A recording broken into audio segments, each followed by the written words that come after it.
And now, for the most famous words in motorsports, please welcome your Grand Marshal, Sergeant First Class. And now, for the most famous words in motorsports, please welcome your Grand Marshal, Sergeant First Class Aaron Causey of the United States Army and his wife, Kat Causey, and Senior Vice President of Operations for the USO and Captain in the United States Navy Reserve, Alan Reyes. To honor the spirit and importance of Memorial Day, Coca-Cola and the USO are proud to salute America's servicemen and women and their families around the world. To give the command, here with me today is Sergeant First Class Aaron Causey and his wife, Kat. Sergeant Causey is a veteran of both the Air Force and Army and has served tours in both Iraq and Afghanistan. Please join us in saying the most famous words in motorsports. Drivers, start your engines!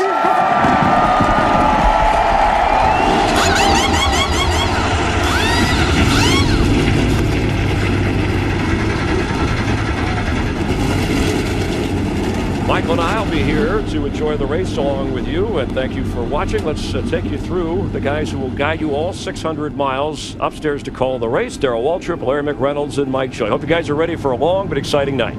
Absolutely, Chris, and thank you. 54 years in the running. It's always been stock car racing's longest race. Darrell, how do you win it? Well, it's an interesting race because of the conditions. You start in the daylight and you end up in the dark.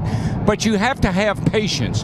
I know that's contrary to what a driver would normally say, but there's two things a driver has to work on tonight. His patience. Don't hit the panic button, and then pace. As the night progresses, the pace will pick up.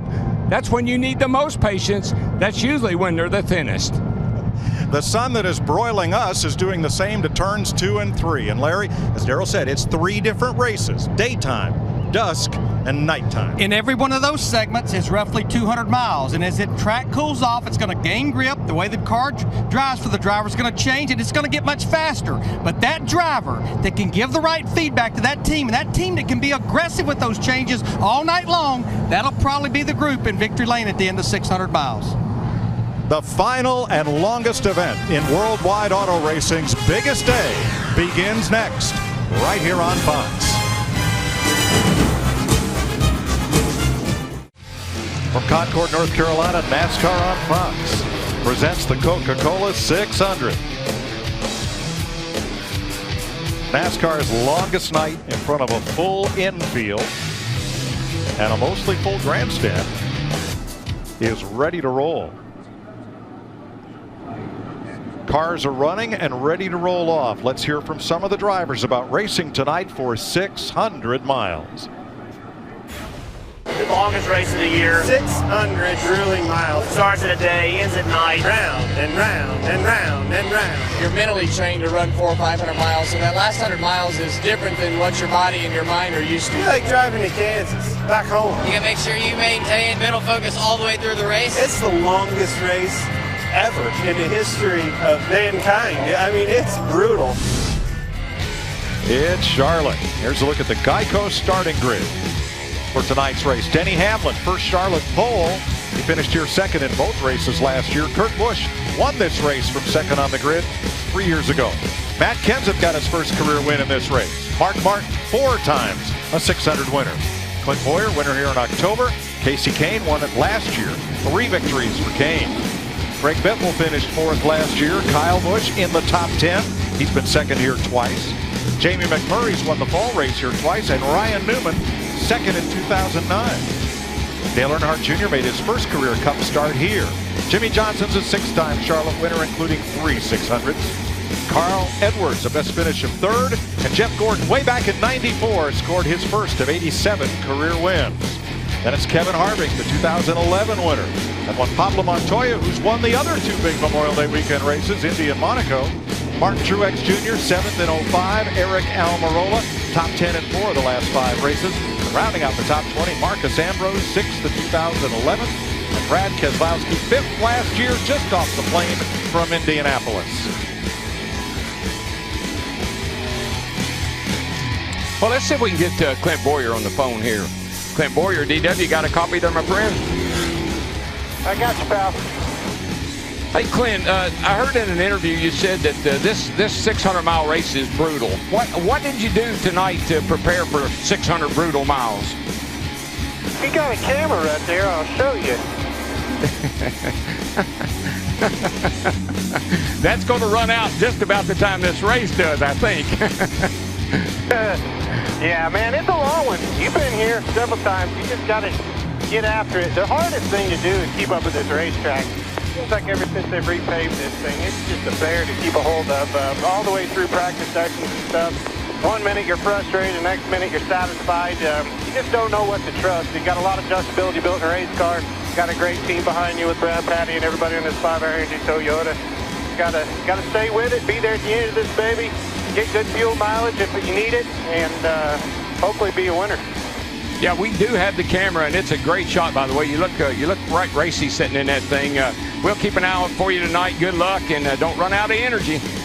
Big Daddy.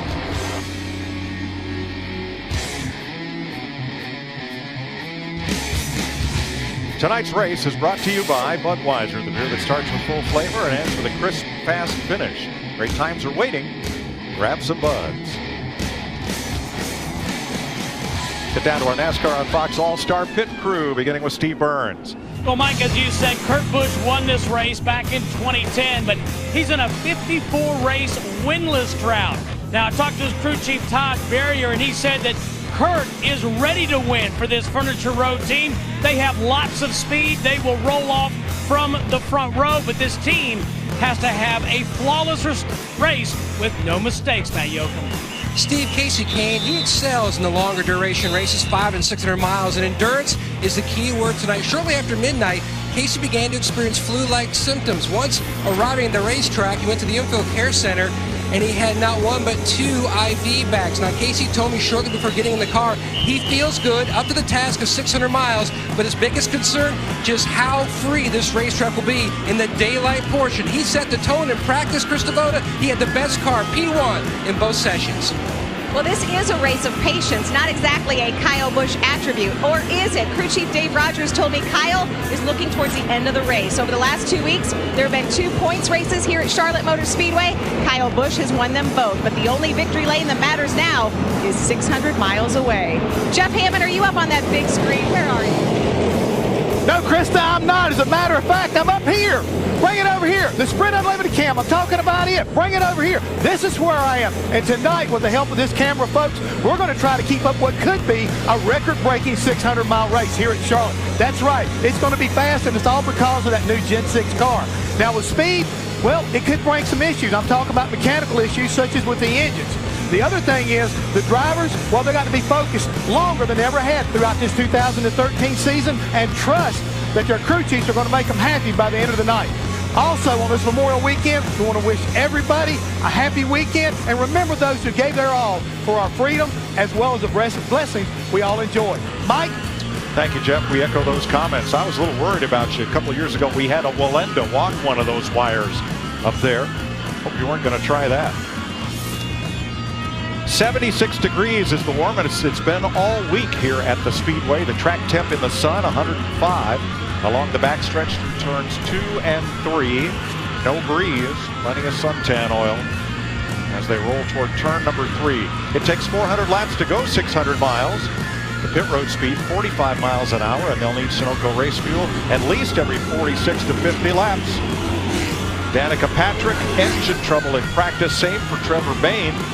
And Joe Nemechek has changed the transmission, so they will go to the rear.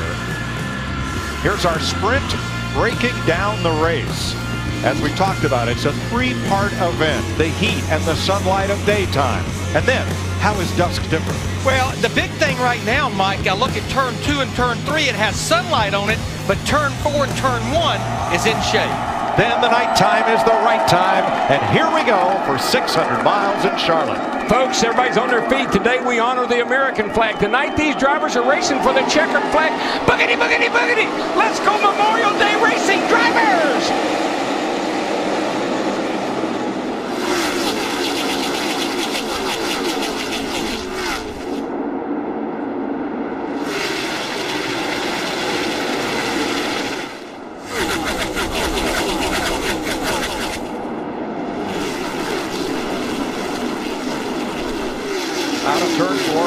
Busch on the high side, racing for 6th. As the first couple of rows quickly settled single file. Now Busch drops in line ahead of Mark Martin. Denny Hamlin, the pole sitter at 195 miles an hour, has led the first lap. And look at all this jostling mid-pack teammates. 24 Gordon, 48 Johnson side by side for 13. We'll get around to those patients in a little bit here. We've got to get things settled down just a little bit. Dale Earnhardt Jr. inside of Ryan Newman for 10th. Mike, fortunately right now the track's at its worst, but the cars are at their best. Fresh tires, a lot of grip right now. Yeah, restarts all night long will be exciting because these drivers know that's when they really need to get it and get it quick. Carl Edwards, the 99, moves up under Newman, and here comes Johnson to capitalize in the 48. Jimmy Johnson in the 48 fell victim to an early qualifying draw. Had to go out early when we were in this condition right here. The later it got, the faster the racetrack got in qualifying Thursday night. So Johnson has to come from 12th starting position. And Larry, when you start this race, for a little while here, you're going to say, am I at the same track? Is this the track we've been on for 2 weekends over here? But it will come to you. All the practice has been in the daytime and in a variety of conditions. Full clouds, partially sunny, and full sunlight. Not quite as warm as it is this afternoon. Oh yeah, and the other thing the driver will be saying, what did y'all do to my car? This is not the same car I drove over here yesterday. Well, the one thing Denny Hamlin then at 11 is wondering, my teammate Matt Kenseth back there at 20 really starting to reel Denny Hamlin in. 2 Joe Gibbs Toyotas at the front of the field. Well, my pick to win this race is that 20 car of Matt Kenseth, and I'll tell you why. This is the kind of race that Matt Kenseth sort of sits there and lets come to him. But if he gets up here and takes the lead tonight, that's totally out of character. Casey Kane and Kurt Busch side by side for 3rd, and for the lead on the inside. Here comes Matt Kenseth, new to the Joe Gibbs team and the number 20 this year. He had a good try there on Denny Hamlin, his teammate. A lot of people ask me, well, do teammates help each other? Did they work together? They didn't hire Matt Kenseth to work with Denny Hamlin. They didn't hire him to work against Denny Hamlin. They hired him to win the race.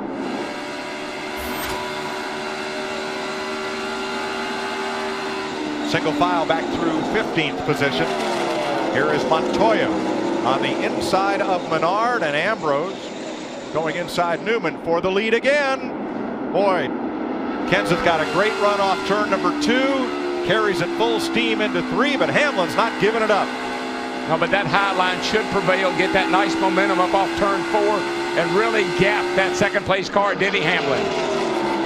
And Casey Kane in the 5. A Rick Hendrick Chevrolet that dominated both practice sessions yesterday. And he was in the infield care center this morning getting 2 bags of IV. He got sick last night talking about Casey Kane. But, and I know he doesn't feel well. Casey Kane maybe doesn't feel well, but we used to do that, Larry. We used to go into the care center on Sunday morning and get fluids so we'd be well hydrated for the race. So it could work into his advantage. 7 laps complete, Kenseth the leader. You're watching from Danica Patrick. Trevor Main in the middle. Wood Brothers 21. Little contact there. Was that Michael McDowell just ahead? And Kane is hunting the lead from Matt Kenseth.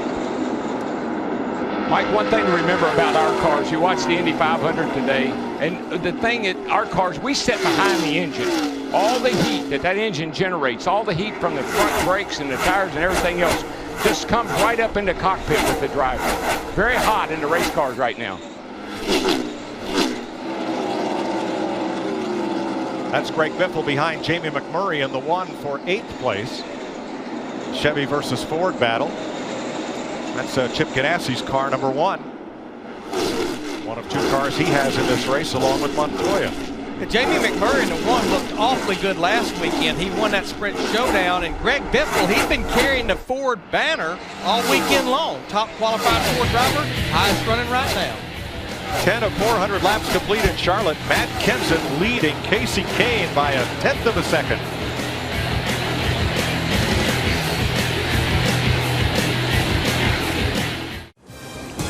"14 laps complete in the Coca-Cola 600 at Charlotte. Matt Kenseth leading Casey Kane by half a second now. Denny Hamlin, Clint Boyer, Kurt Busch, the top 5. Scott Speed has now made 2 unscheduled pit stops. He's a veteran of both the Grand Prix of Monaco and the Coke 600. Looking back from Clint Boyer at Denny Hamlin, Matt. And Denny Hamlin is moving around the racetrack, Mike, like several other drivers, because his race car is super tight from the center, especially when he tries to get back in the gas. He's having to climb the hill and move around at this portion of the racetrack. This is what the crew chiefs call the treacherous portion of the race. Well, this is when the track has the least amount of grip, especially in turn 2 and turn 3 that's in direct sunlight. Yeah, that's why, Larry, I was watching the 48 car, Jimmy Johnson. You just can't be really aggressive right now. You got to really be careful when you get around other cars, and particularly when you're trying to run side by side with somebody. Cars are a little free right now. Got to be careful with them. Look at the sun and the glare, shade from the grandstand and the VIP suites through the quad oval and toward turn number 1. There are the condominiums outside turn 1. So now you're nice and shady and comfortable. Bam! Sunlight. But when you drive into turn 3 and when you start to turn into the corner, that's when you're looking directly into the sun, and your vision for just a second or two there is pretty much blinded. Right there. No sun visors. He doesn't have a visor, but if you look right there, especially right over there, that's a tear-off. And what he's going to do, it's tinted right now, but when we get into the twilight or the nighttime, he'll pull that tear-off off. It'll be a clear shield. That's Boyer in third. Kyle Busch. The Busch brothers have been at or near the top of the standings for all 9 days here in Charlotte, including the Sprint All-Star race. Looks like Denny Hamlin, our pole setter in the 11 car, whatever setup they have in the car is not really good for the conditions right now. But this is where that patience you talked about is going to have to play a role here. I hope the crew chief is explaining to him, it will come to you. Hamlin was sidelined with a back injury after a hard crash at California earlier this season. He's only been back for a couple of races. He told me yesterday he feels 100%, and the 600 miles should not be a problem. Jeff Hammond. Mike, y'all are talking about the track conditions as far as what's in shade, what's still in sunlight. Imagine this, where the sun is still on this racetrack, we've probably got a track temperature of about 120 degrees. Where it's got that shade, it's cooling down. So you're experiencing a lot of change when you run in and out of that sunlight on the shaded parts. Cars going through a lot of really weird things, and that's where a lot of screaming comes from these drivers. It's just the difference in the heat on this racetrack on the different ends. Hammond, did you say the drivers were screaming? You always did. You got that right. That voice is way up there right now for some of them. Kurt Busch in the 78 just took Denny Hamlin out of the top 5, and here comes Mark Martin. Yeah, Mark Martin making his 57th start here at Charlotte Motor Speedway.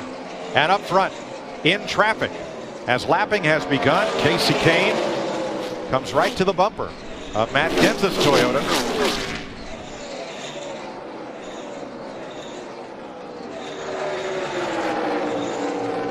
I think we're seeing just a little bit of that product of they're getting into some of the slower cars at the back of the field here, and you got to really watch where you go and what you do, because the cars, like I said, they're just not right where you'd like for them to be right now.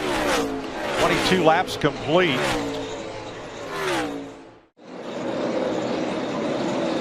A quick drop to the bottom as Kenseth took the high side, and that is the short way around. Steve Burns. Yeah, and Matt Kenseth being patient, Mike Joy. He just told Jason Ratcliffe, I'm tight off of turn 2. I got lots of rear grip, front not as much. The longer I run, my entry frees up just a bit. So Matt Kenseth just being patient. So Denny Hamlin led 6 laps, Matt Kenseth 17, and Casey Kane now 8 laps. Trevor Bayne was climbing fast. He had gained 14 positions, but got a piece of paper covering most of the air inlet on his grill. So in the 1400th start for the Wood brothers, who have won this race 4 times, Bayne had to come in, get it cleared off, and he is back out 2 laps down. And you know, Mike, the thing about it is, just think about the Indy 500 today. A.J. Allmendinger running great, leading the race. Seatbelt came undone. Had to make an unexpected stop. tonight, a piece of trash on the grill. It's those unexpected things that you just cannot prepare for. And we're about 15 to 18 laps from what would be green flag pit stops. What he truly hopes, Trevor Bayne, that it cycles through and he'll get the majority of that back that he's down right now.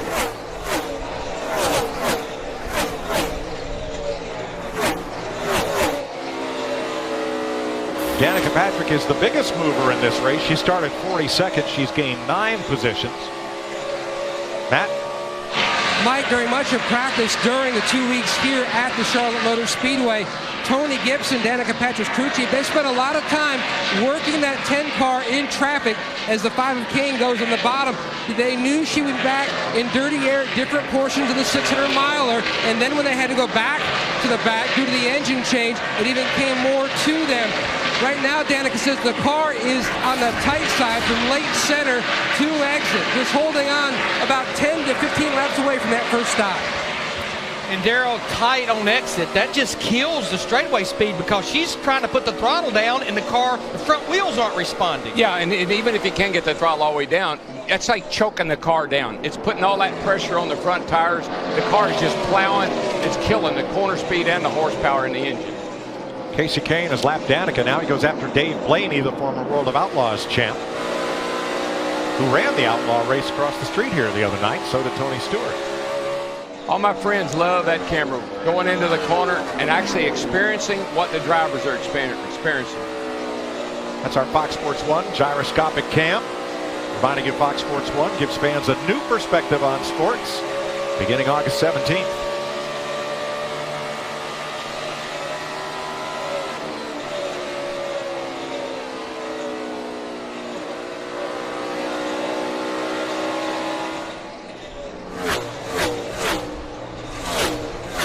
Here are our Toyota top performers, 36 laps into this race, almost 10% of the distance.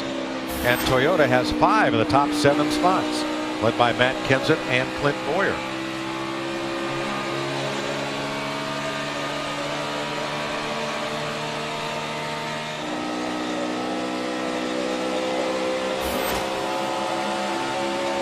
Kevin Harvick running in 14th position right now. Hasn't gained a lot of ground, Matt, since the start of this one.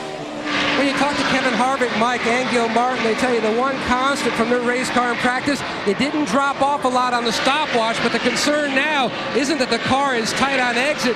Kevin reported to the team that it feels like the motor is starting to lay down, and if that's the case, we have a long way to go in this 600-miler to have possible motor issues. Now notice Kevin Harvick, he went ahead and it looks like started with the clear shield and just going to kind of get through the sunlight for this first 200 miles. Casey Kane, fastest in practice and leading in the daytime.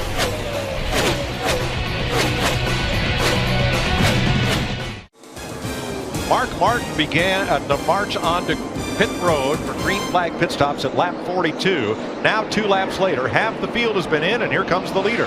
Well, I think once those drivers hit pit road, started hitting pit road, you couldn't be far behind because of how much slower you're on older tires. Matt. And Casey Kane had a lot of conversation back and forth with Kenny Francis about the idea of maybe taking 2 tires. Try that experiment early, 4 later, but they are going to go with 4 and a slight chassis adjustment, Steve. 4 tires for Clint Boyer, Matt. He said his car was getting tight. Matt Kenseth out right behind him. Jamie McMurray has picked up the lead for Chip Ganassi in one of Ganassi's 500 victories. He then flew to Charlotte to see McMurray finish second. That's the closest any driver or car owner has come to doing the Memorial Day double. Boy, Mike, getting on pit road in that all those pit stops looked like traffic on I-77 going up toward Lake Norman. It was crazy trying to get on pit road with everybody coming at one time.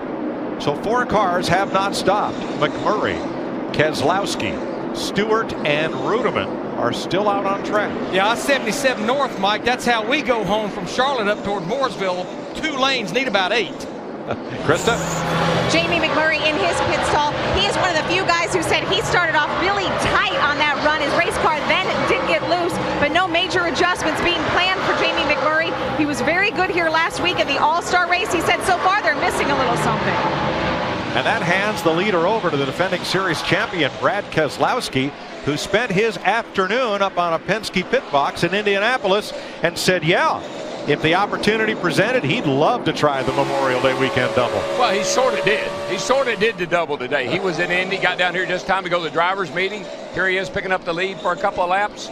Tony Stewart also in at lap 48.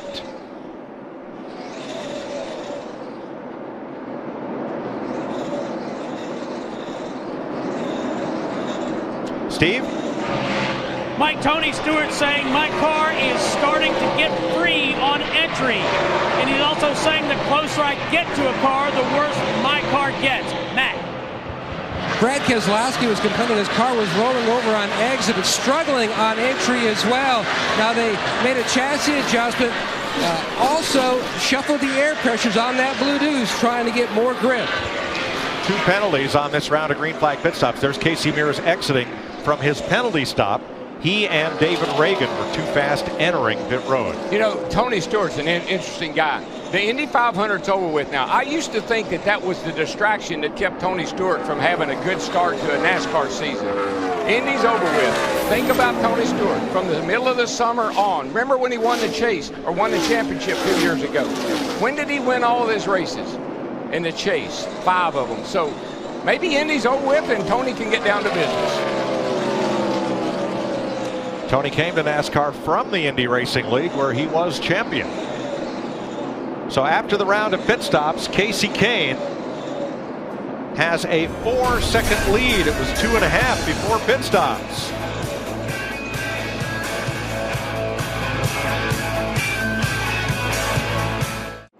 "56 laps complete." Here's an inside look at what's happening in the NASCAR Sprint Cup Series, brought to you by Sprint. 5-time series champ Jimmy Johnson comes in as the point standing leader. Get unlimited access to NASCAR with the NASCAR Mobile 13 app and truly unlimited data from Sprint. No metering, no throttling, no overages on the Sprint network. Go to sprint.com/speed for more.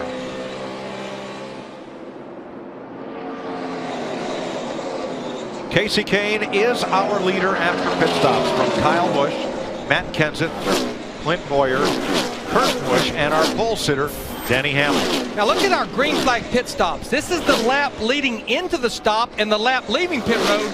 Look at Denny Hamlin then at 11 right there. He was the quickest, but I think one thing that helped him, he pitted on lap 42 when there were only about 3 or 4 other drivers on pit road. Pit road wasn't near as crowded as when the rest of them were there. It was crazy, those guys getting on the pit road all at one time.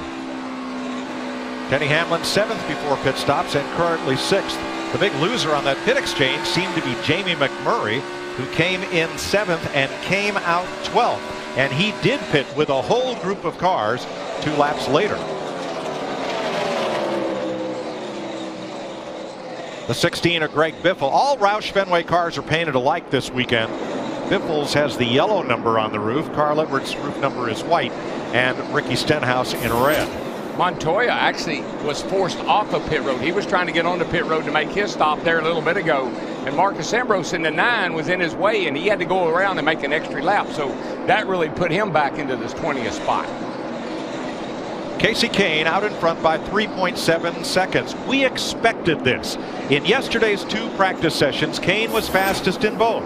And in the crucial final practice, he had the best 5 consecutive lap average and the best 10 consecutive lap average, all in broad sunlight. No surprise that at this part of the race, he would be quickest. But he would be one of the drivers that I was talking about at the top of the show, giving feedback to his crew chief, Kenny Francis. And even though he's running this good and leading the race, Kenny Francis has to anticipate, I'm going to have to make changes because of the changes this track's going to go through. Boy, Larry, and when the leader's coming up on you to lap you, there's such an urgency to try to stay on that lead lap. And that's what Casey Kane in the 5 has been doing. He's been getting up on these guys. They've been racing hard, but he's working his way right by them. That's Kevin Harvick on the inside, 29, with Greg Biffle. And Dale Earnhardt Jr. had passed the pair of them to move up to 13th. Here is Ryan Newman's number 39 Chevrolet. Going a lap down in 24th place as Kane continues to march through the field. Yeah, that 39 car of Ryan Newman was one that was in a real bind there a few laps ago with some lap cars that he was racing with and almost got in trouble. Michael McDowell has taken his Phil Parsons Ford to the garage. joining Scott Speed in the Levine family racing Ford. Steve Burns. And here's an update on Kurt Busch in that 78, Mike. He says that my car is settling in. The track, it's kind of slick. I'm a little bit free on that last stop. They took 4 tires, made very little adjustment, if any. Yeah, pretty good stop as they came out 5th. Yeah, and we're starting to see a little bit of cloud cover, and that's definitely taking the sunlight off of turn 2 and turn 3, unlike what we had when this race started. Larry, Mike, right now we're averaging 178 miles an hour into this race. 178. Kane underneath Eric Almirola in one of Richard Petty's 2 Fords. Here's our sprint. Day, dusk, night after 200 miles. Air temp 76 degrees. Track temp 105 degrees for the first 200 miles. And what we mean by this right here, he's just looking for more grip in the front tires and the rear tires. And just think about it this way. If you get up in the morning, walk out to the mailbox barefooted, your driveway's not very hot. And you can walk out there and get the paper and come on back. You go out there in the afternoon, your driveway's up to 130 degrees, you're going to be going, ow, ooh, ow, ow, ow. You're going to be wanting to get off that drive. The first caution flag comes 69 laps, 104 miles into the 600. Only 5 cautions last year. We went 112 laps from the green flag, caution free. Debris in turn number 4 puts us under the yellow flag and lines them up behind the Toyota safety car. Eric Almirola is the first car 1 lap down, so he's our Aaron's lucky dog. You don't need credit. All you need is Aaron's, and he'll be allowed to cycle around and get back on the lead lap before pit stops begin.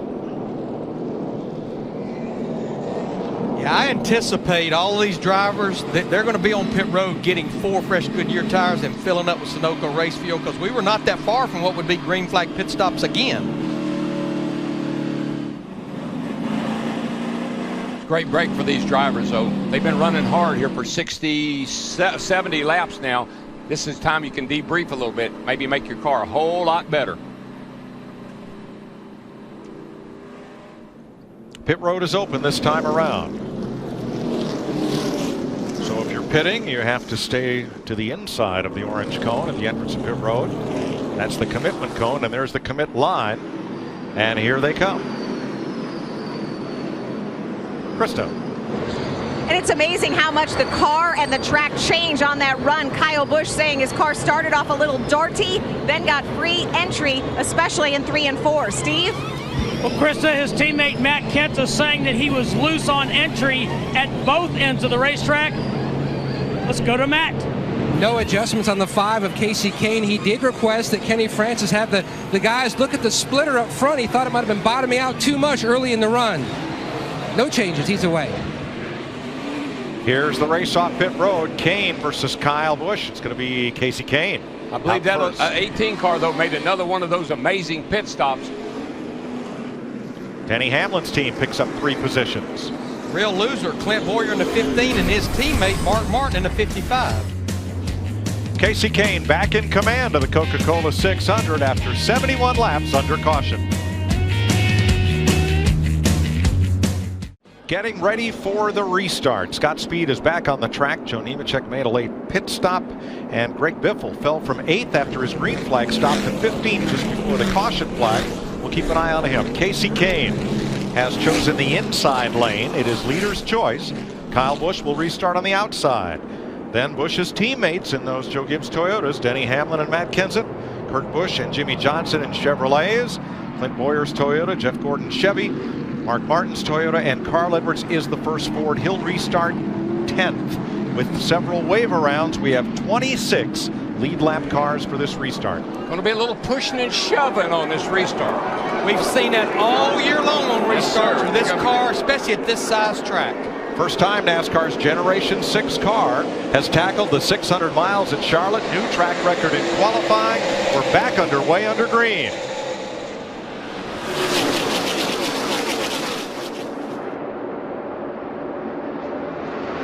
Kyle Busch at 18 got a pretty good run up top through turn 2 that time. And for the second time tonight, Mark Martin in the 5 did not. A little further back, there's a log jam It's a 5-pack for the lead. But listen, remember these two guys right here? They don't like each other. They've had 3 run-ins already this year. Casey Kane in the 5, Kyle Busch in the 18. I gave Casey some advice. I don't know if he's going to take it or not. What was that, Darrell? Stay away from the 18. Kyle Busch, that 18, he prevailed that time off turn 2. He's going to take the lead down the back straightaway, and here comes his teammate, Kenseth, in the 20. All kinds of 3 wide back here. Everybody on fresh tires. Everybody fights for position.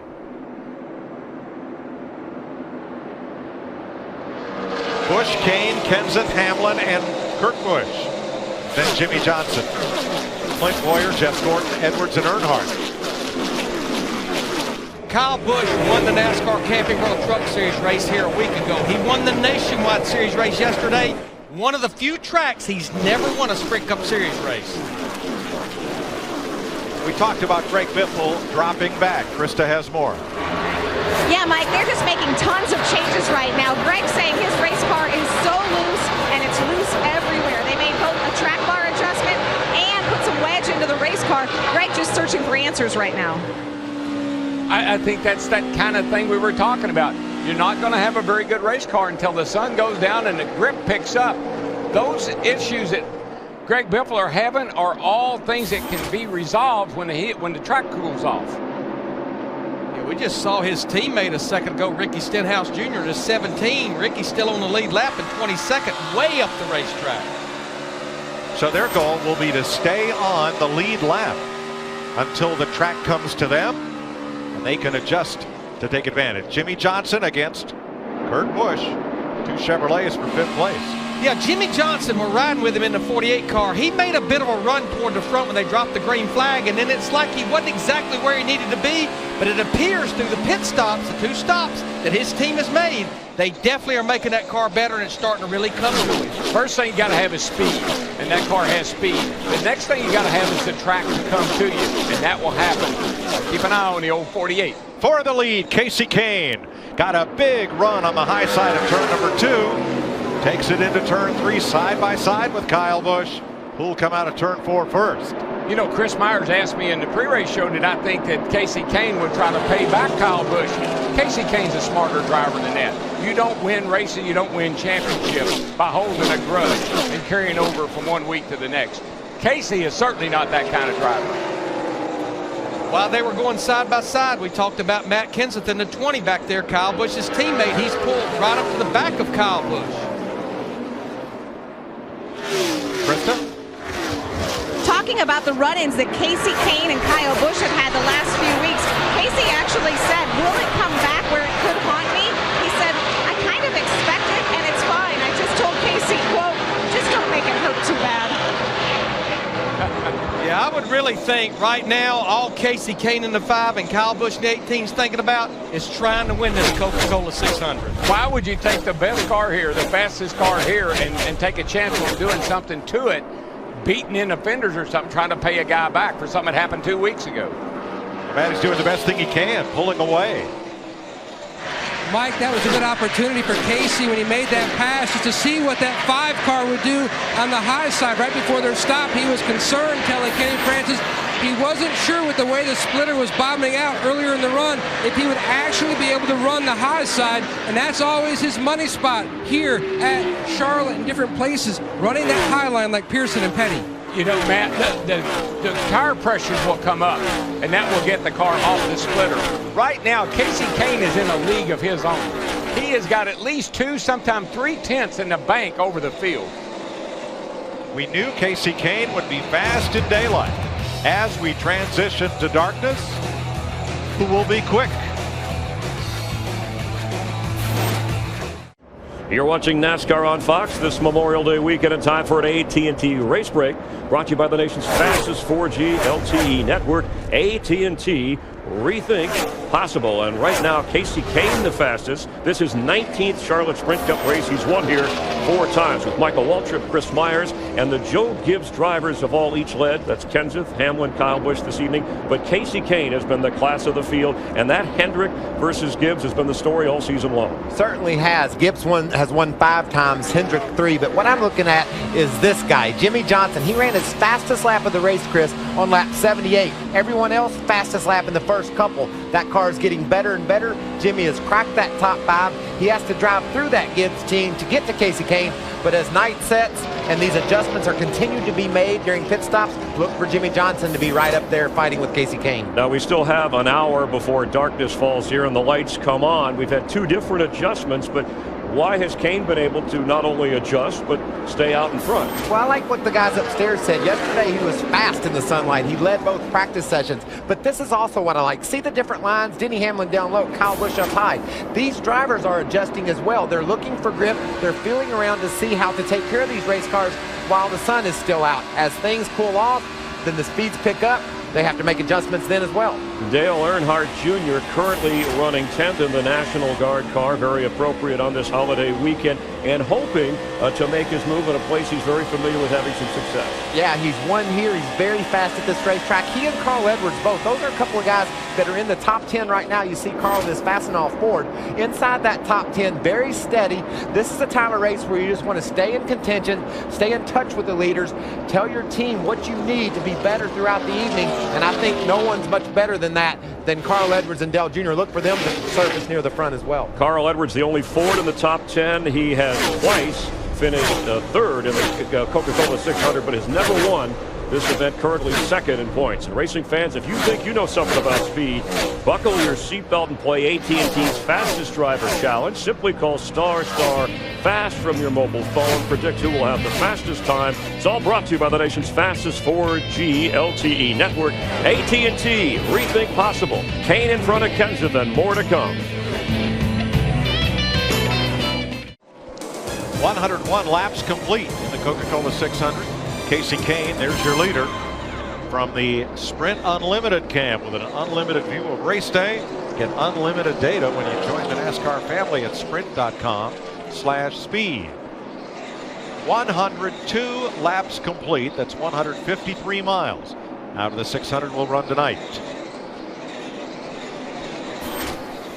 You know, this track is unique. I know it's a 1.5 miles, but it's the original kind of tri-oval, if you will, 1.5 miles. It's kind of funny how this place plays out. Look, you got a couple of straightaway. You got a straightaway there. You got a straightaway there. You kind of got a straightaway right here going through the front. But what is really cool, Dale Jr., we got a report that his car is tight on landing. Now, I'm sure you're home saying, well, I didn't know he ever took off. But what he's talking about is when you go down into turn 1, you come in here and you want the car to dive right to the bottom right there. That's where he's talking about the car being tight on landing. When that car sets down in the racetrack, if it's too tight, the front tires take off. And you cannot get back on the gas. And so when he tells his team that's what it's doing, they have a couple of options here of what they may be able to do. Here he comes. He's coming down the front. We're at the start-finish line, right? Here's the start-finish line. You swing out all the way next to the wall here, and now you're going to dive down in this corner. This is what he's talking about right there. When he wants to pick up the throttle, the front end won't stink and it won't turn, and that's what a driver calls it's tight on landing. When it won't turn, when it comes over that bump going into 1 and sets down in the racetrack. 194 miles an hour into the corner there. Makes a lot of things tight. Larry, he's in 10th place, and his lap times are about 1 to 3/10 slower than race leader Casey Kane. Is that yet cause for concern? I don't think so, Mike. And the other thing we have coming here within the next 8 to 10 laps is another set of green flag pit stops. I think we'll see the same thing that we saw a while ago. Once some of the lead lap drivers start hitting pit road, the rest of them can't be far behind because of the differential between fresh tires and older tires. All 4 Hendrick Chevrolets and all 3 Gibbs Toyotas in the top 10. They've been the 2 dominant teams this season. Pit stops on the way, but how about Fox Sports Sunday night? Rank it up from Fox Sports 1.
Kenseth and Kyle Busch in Toyotas, Kurt Busch fourth, and another Chevrolet. There's Kenseth in third, or rather in second. Winningest driver on the circuit this year, his first year with Joe Gibbs Racing after spending his entire Sprint Cup career with Roush Fenway Racing. Kyle Busch in third and Kurt Busch in fourth. Now Kurt Busch had a stellar run in the All-Star race. Looking back for Jeff Gordon, picking him up here in 8th place. Yeah, I've been watching Jeff Gordon. Started back in the 14th spot in this 24 car. And I think they just keep chipping away in his race car with changes. And, of course, this is where he got his first career win of those 87 career wins back in May of 1994. Matt, what is Jeff saying about his 24 car? Larry Mack, from the drop of the green, Jeff Gordon's biggest complaint that he's struggling with the balance because he feels like the car is bottoming on the left front corner of the splitter, and that's upsetting the balance. They've made a number of changes. He feels like if they can just get the car to land in the cut, he would be so much better, but they're going to make some more adjustments, possibly to the left front packer, the shock, to help on the next stop. Yeah, that when I was talking about Dale Jr.'s car landing and taking off up the track, they had the option under a caution. They couldn't do it on the green. They could raise the front of that car 100 thousandths and fix it. Just limit the travel with the shocks. That's what that Packer would do that Matt was talking about. Jamie McMurray on the move, 10th place. Ahead of Dale Earnhardt Jr. Remember on our last set of green flag pit stops back around lap 45 or 46, Jamie McMurray in one was one of the last drivers to come to pit road, actually led a lap or two there. And Larry, one other thing about the cars bottoming out now, if they're bottoming out now, you might want to work on it the very first chance you get, because we know the speeds are going to increase. It'll bottom out even more. It'll travel more. Travel more because of higher corner speeds. Caution is out. Casey Mears slow out of turn number 4. And he pancaked that car against the outside wall. Okay, come to pit road, please. Come all the way down. He had just made a green flag pit stop a few laps ago. He was one of the drivers that took that wave around on that last caution. Caution working lap 112. Both cautions tonight, turn 4. Larry, right now, fix my car now, guys. Whatever we got to do to it, do it now. This is a perfect opportunity. I think even Casey Kane in the 5 and Kenny Francis will still be making adjustments even on that 5 car. Brian Newman will get the free pass. There are your leaders, Kane. And here is Mears making his way to pit road with heavy right side damage on that Ford. Let's have a look at it. There he is against the wall.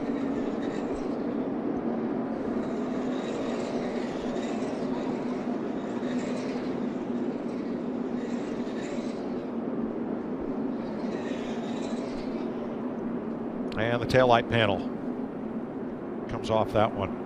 I'm going to be watching Kurt Busch on this pit stop.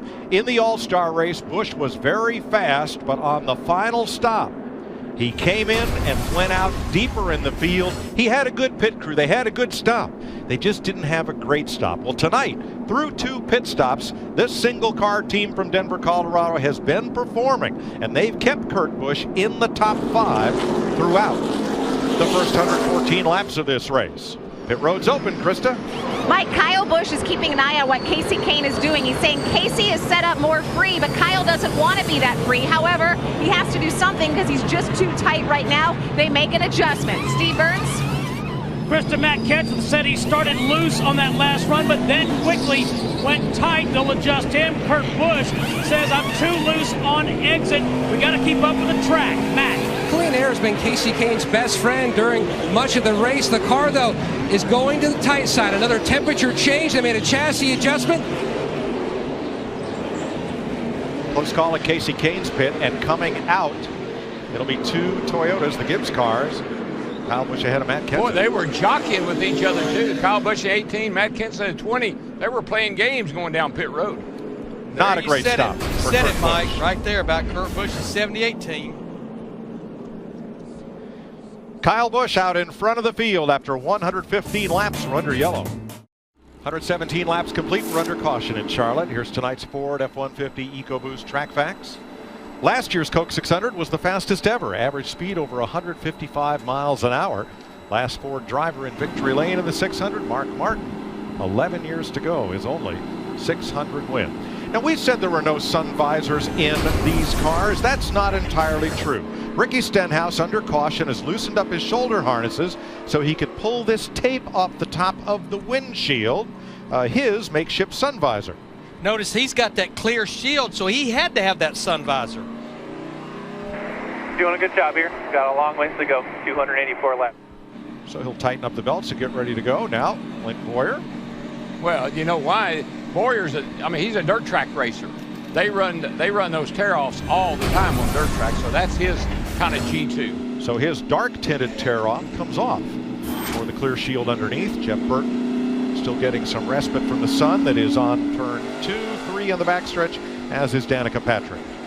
Well, we're coming to lap 119, and about lap 133 or 134, that will end our first segment of the first 200 miles, and then that's when we get into that second segment, which you can almost see the track is in that condition now. 6 drivers took the wave around, so we will restart with 24 lead lap cars. None of those 6 got back on the lead lap. They each got a lap back. But Ryan Newman, the free pass car, will be the last lead lap car when we restart. Look at the pit stop comparison between Kyle Busch and the 18, Casey Kane in the 5. You can see the crew difference right there, getting close to 2 seconds. And I think you're going to see it here on Casey Kane's 5. On the jack here, couldn't get the jack down right there. And of course, the guys on the left side are waiting on him. They really can't do a whole lot until he gets there. And the front tire carrier got clipped by Juan Montoya's car as Montoya angled into his pit. He didn't lose his balance, but he might have lost half a step there. A lot of action on pit road. Toyota pace car is in as Kyle Busch elects the outside against his teammate Matt Kenseth in the orange number 20. Green flag. Denny Hamlin all up into the back of Matt Kenseth trying to get him to go. You saw the hood flap there, or the cowl flap on the 11 car popping open because he was so tucked in so tight. Boy, one driver making some hay on the top side. Carl Edwards in that 99, and here's Casey Kane in the 5 trying to get back to the front. Edwards drops to the bottom. Behind the 11, Jimmy Johnson and Dale Earnhardt Jr. in that camouflage number 88. Bouncing around, looking for some racing room, with Kurt Busch right behind him in the 78. Yeah, Dale Earnhardt Jr. is just sneaking up on him there. They can't see him. Well, you know what, though? That 78 car, you mentioned his pit stop. If Kurt can keep his cool and not let these problems into pits, he's going to have a great night. Greg Biffle, 16, kind of dropping through the field. They were 3 wide and had him surrounded. Yeah, that 16 car of Biffle has been nowhere near right. He can hardly drive it. Krista? Jimmy Johnson right now complaining that he needed to go back and caution out debris. It's actually right in front of Kyle Busch's pit stall. Coming out of turn 4, you can see it on the track near the entrance of pit road. All 3 cautions tonight have been for something in turn number 4. Debris on the racetrack, 3rd caution, lap 121. We've only run 2 or 3 laps, and we actually have 24 drivers on the lead lap. I don't think any of our drivers at the front, but I think those guys way back there, I think they'll be back on pit road, more tires and more adjustments on their cars. I believe the beneficiary of this caution is going to be Danica Patrick. Oh, that's the debris? No, there's other stuff out there.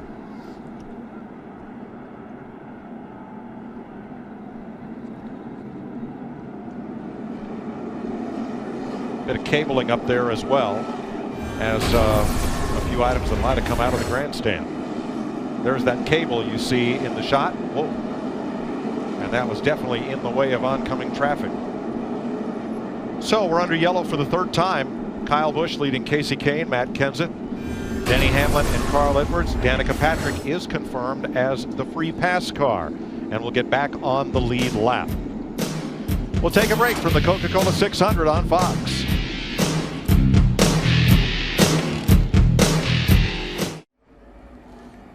We welcome you back live, the Coca-Cola 600, where the engines have been refired. And there's Marcus Ambrose in the 9 car.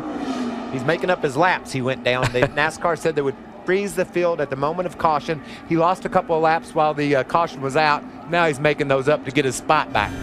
When the caution came out, we talked about Kyle Busch, who has led 18 laps and running over the cable. We certainly apologize for that camera fiber causing a problem, but they went to work right away. Well, I knew those guys would get that thing prepared. All the teams bring fabricators, Chris. They come in case there's some sort of damage they have to go behind the wall and fix. You throw them a project like this, and they get happy about it. They say, we'll fix this darn car. The crew is up to anything and excited about their work so far, and they have a long night and a great job early because we're nearing the 200-mile mark, and normally, Michael, you get about 300 miles of this 600-mile race under the lights. Now it's going to be 400 plus, and that causes further adjustments. Yeah, and these teams are up on that, though. They understand what they've got to do to get these cars right for the end of the race. What I love about Kyle Busch, you know, if you hit a snake with a stick, you're going to make it mad. They might have made him mad. He could run off with this thing now. And Kyle hoping for his first win here in Charlotte. Meanwhile, Denny Hamlin, who said the Darlington race was a greater test than this 600-mile in terms of his back and his return to going the distance. Let's check in with him. And standing by is Matt Yoakum. Chris, underneath that red flag now, Spider Gill and the car chief and crew chief Darian Grubb, they spent a considerable amount of time on the right side of the car. Evidently, they received cosmetic damage to the right roof rail and also the right side roof flap. Now, they spent some time bending that back into place, both of those pieces, to try to get it back to its original contour. They did that, and they are good to go. Talked about Denny Hamlin there. He's been doing a lot of rehab with this back injury, and I know one thing for sure, Chris, he's in great shape, maybe the best shape he's been in lately, and his golf ball will go much further when he hits it now. And he's had last two Charlotte races, he's finished second. Denny Hamlin has yet to win here. There's Marcus Ambrose. We talked about the 9 car getting his position back, and NASCAR assessing when the first caution came out before the red flag, freezing the field, setting the order. He ran a few laps there. He came in to top it off with gas, so he's right on schedule with everything else.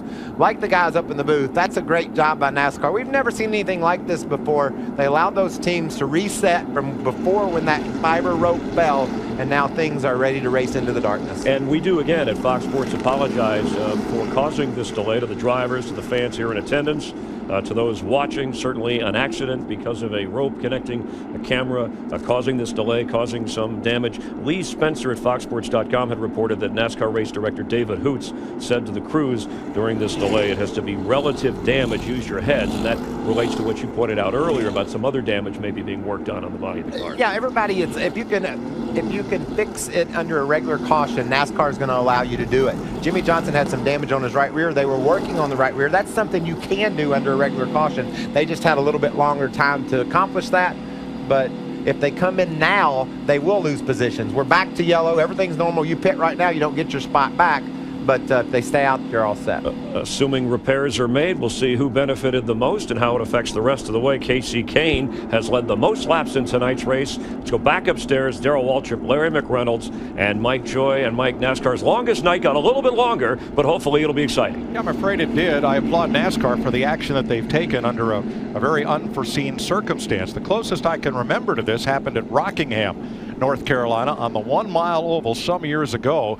Dale Earnhardt had made a pit stop, came back on track, and the official in their pit said he was missing a lug nut.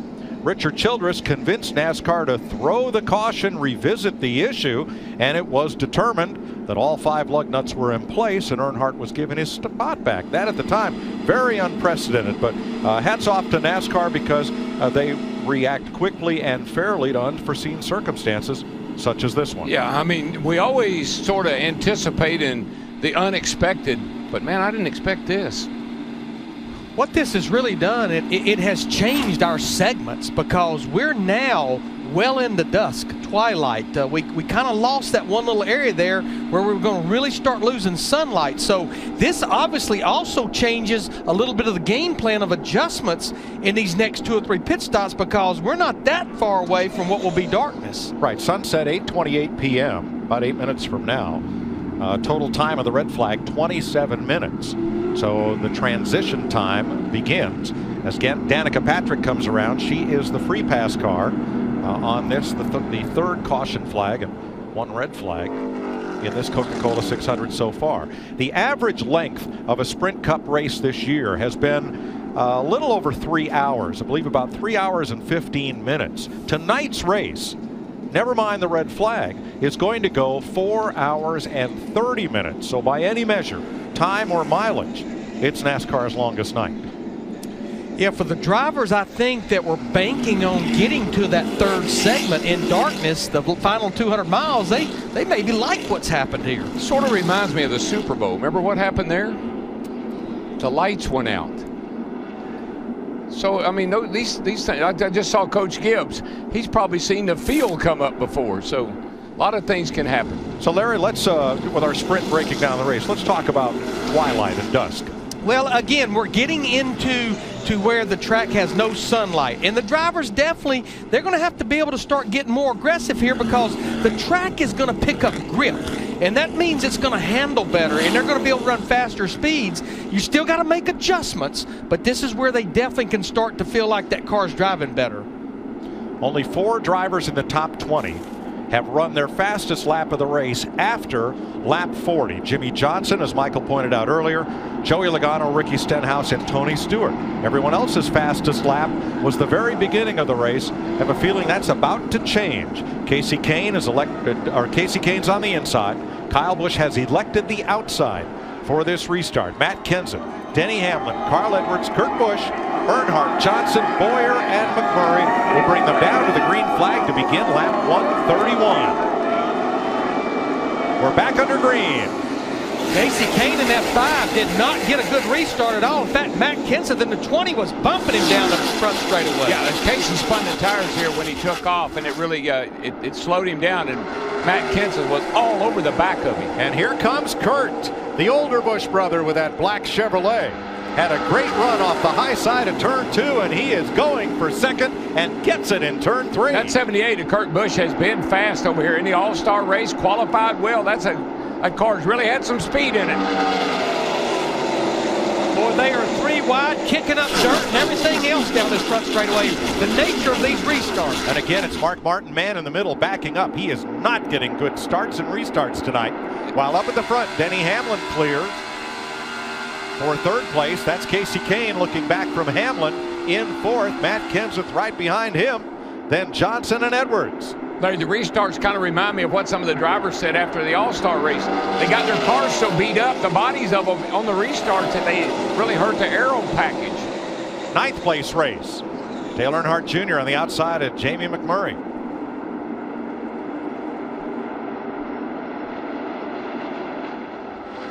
Boy, you look at Kyle Busch in the 18, his brother Kurt Busch in the 78. You think back to a week ago in a sprint all-star race, how they dominated that race until those final 10 laps when Jimmy Johnson won the race.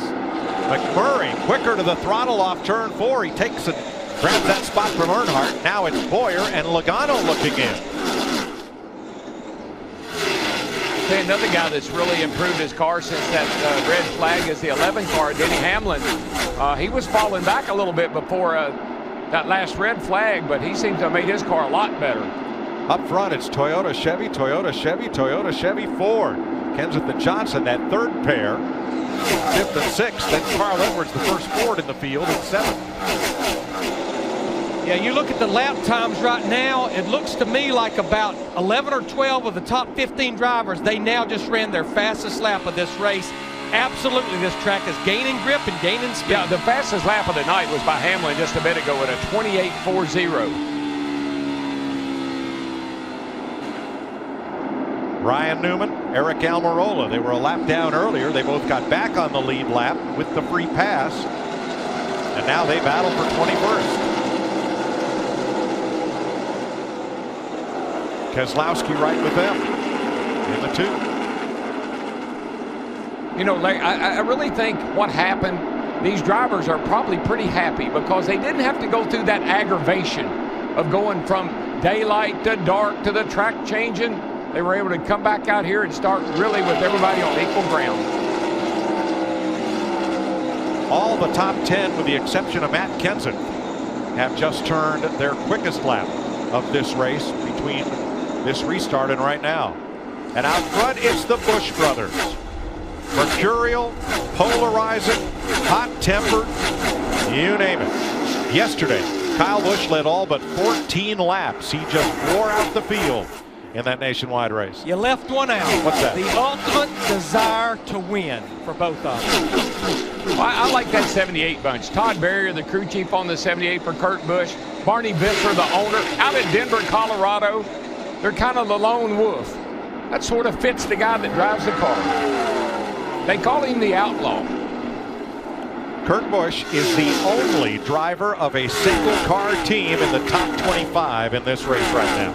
That says volumes about that group from Denver, Colorado. Oh, Martin Truex getting a little close with Pablo Montoya.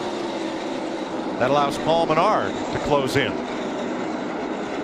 And this is a battle for 15th between these three drivers. Truex with good drive off the outside of the corner. And that's usually where Montoya likes to run, is up on the high side.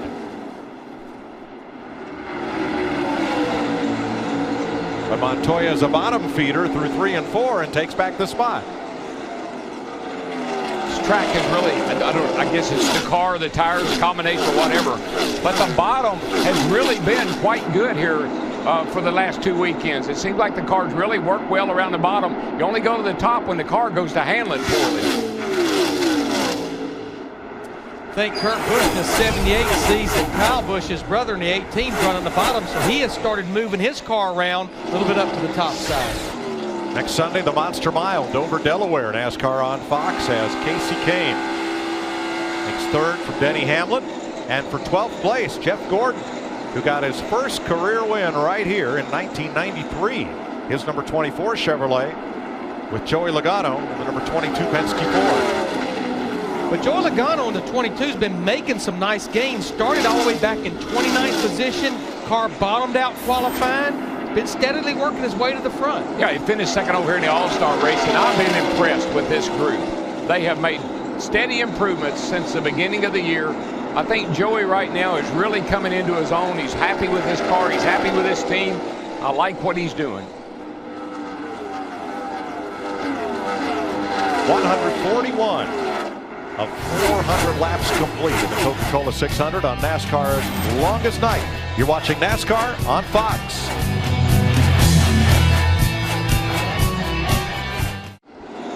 The Busch brothers have been the class of the field. Now, you saw Kurt Busch fall back on that round of pit stops when he went, I believe, from 5th to 10th. He has made those spots back up to challenge his younger brother. And the two who cut their teeth racing dwarf cars out at the Bull Ring at Las Vegas Motor Speedway, their hometown, are in command. Kyle in the 18, he continues to hug that white line. Kurt in the 78 keeps moving it up the racetrack as we get into this run here. Yeah, I think, Larry, as the tires wear, the fuel burns off. A lot of times you can find a little more grip, find a little more speed if you do move up the hill a little bit. But as long as you got good tires and you run that bottom, that's the way to go. With Casey Kane in third, the 4th place driver is Matt Kenseth in the number 20, Steve. Interesting feedback from Matt Kenseth, Mike. He's saying the front of the car is just too numb. He said, I just can't get through the center. I can't get it to turn. What that means is it doesn't have any feel in it. We heard Dale Jr. talking about his was bottoming out and sliding up the track. Sounds like Kenseth's front end is just not working at all. So when he turns the wheel, he doesn't have much feel in there. It feels kind of numb to him.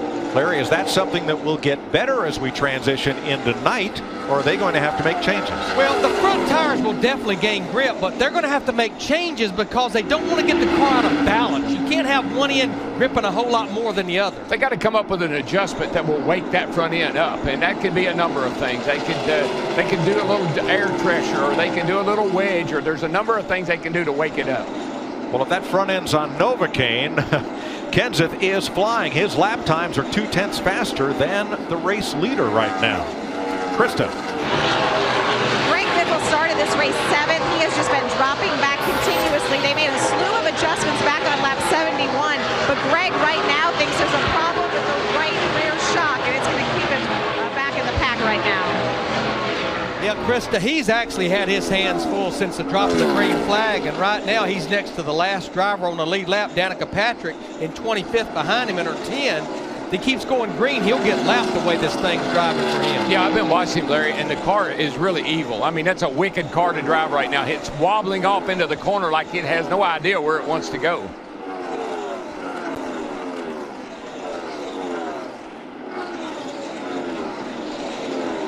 Fastest cars on track right now, Casey Kane and Jimmy Johnson as of this lap. But since the restart, around lap 131, the lap times have fallen off 1.3 seconds as the tires wear. Well, one thing about it, when you have a pace that these cars have, and you run as fast as these cars will run, you're going to be a little harder on the tires. The tires aren't going to last quite as long because of the pace of the race. But just one quick thing about Matt Kenseth. Remember Darlington, he had a little piece of aluminum dragging on the right side of the car, and he was complaining that he felt something. Remember yesterday in practice, he said, I got smoke in the car. It was a little bit of rubber on the headers. Matt Kenseth is one of the most sensitive, kind of aware of things going on around him of anybody I know. Good point. Here's Ricky Stenhouse, Tony Stewart battling for 17th position. Martin Truex just ahead in 18th. Two-time champion versus the rookie. And Casey Kane has his hands full of Matt Kenseth, and Kenseth's going to go inside and by to take over third place. Yeah, if they wake up the front end on Matt Kenseth's car, the field's in trouble because he just keeps picking them up and laying them down just like he did Casey Kane there in the 5. But think about Casey Kane in the 5. He was in the zip code all his own earlier in the day. In the daylight. In the daylight. And we knew he would be in the sunlight. Now it's up to Kenny Francis and that 5 team to make the right adjustments to get the speed back in that car for this long run in tonight. See, Kenny Francis is crew chief. They've been together for a number of years, actually through 3 different race teams. And look at Kenny. Doesn't look too worried, does he? Just giving Casey Kane his lap times, and how many laps we got to go, which is a lot. 242 laps to go with the Busch brothers in command at Charlotte. 164 laps complete. Aerial coverage provided by Goodyear, proudly supporting our military for 100 years. Goodyear, official tire of NASCAR. And Goodyear is giving back to our military heroes and their families. See those tires with support our troops? You can bid in the NASCAR-themed charity auction and have one of your very own. And also find other ways to help. Visit Goodyear.com to participate. Please. Boy, I tell you, Matt, I think the handle's gone off on the 78 car. He started getting real high, and now Matt Kenseth in the 20 has made the pass. Looks like the handle, but we're getting pretty close to a green flag pit stop here, Larry. Yes, we are.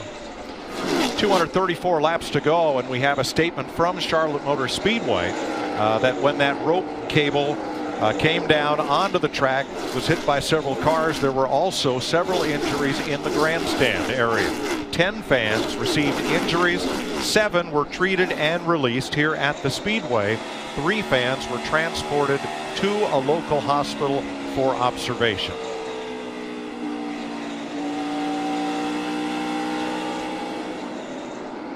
.233 laps to go in Stock Car Racing's longest night, the Coca-Cola 600.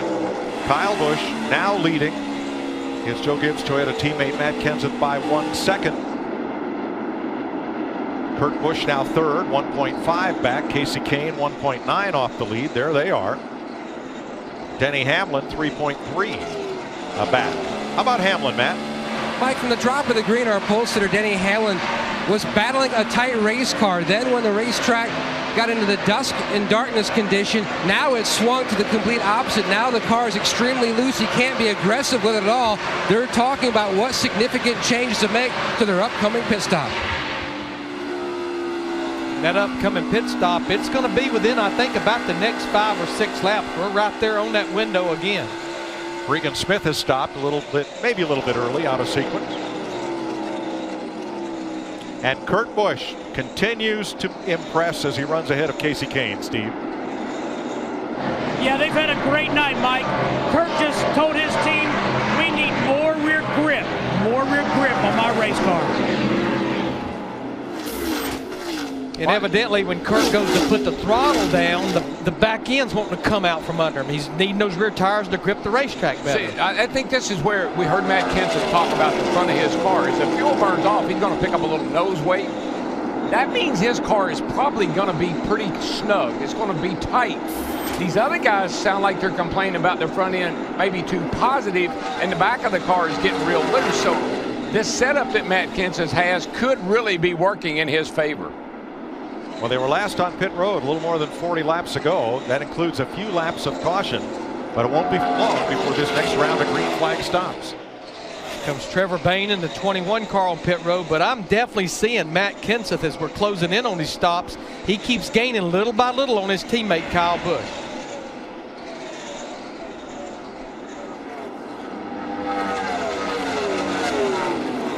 A lot of these guys, Larry, they like quick steering boxes and they like front ends that the car turns real quickly.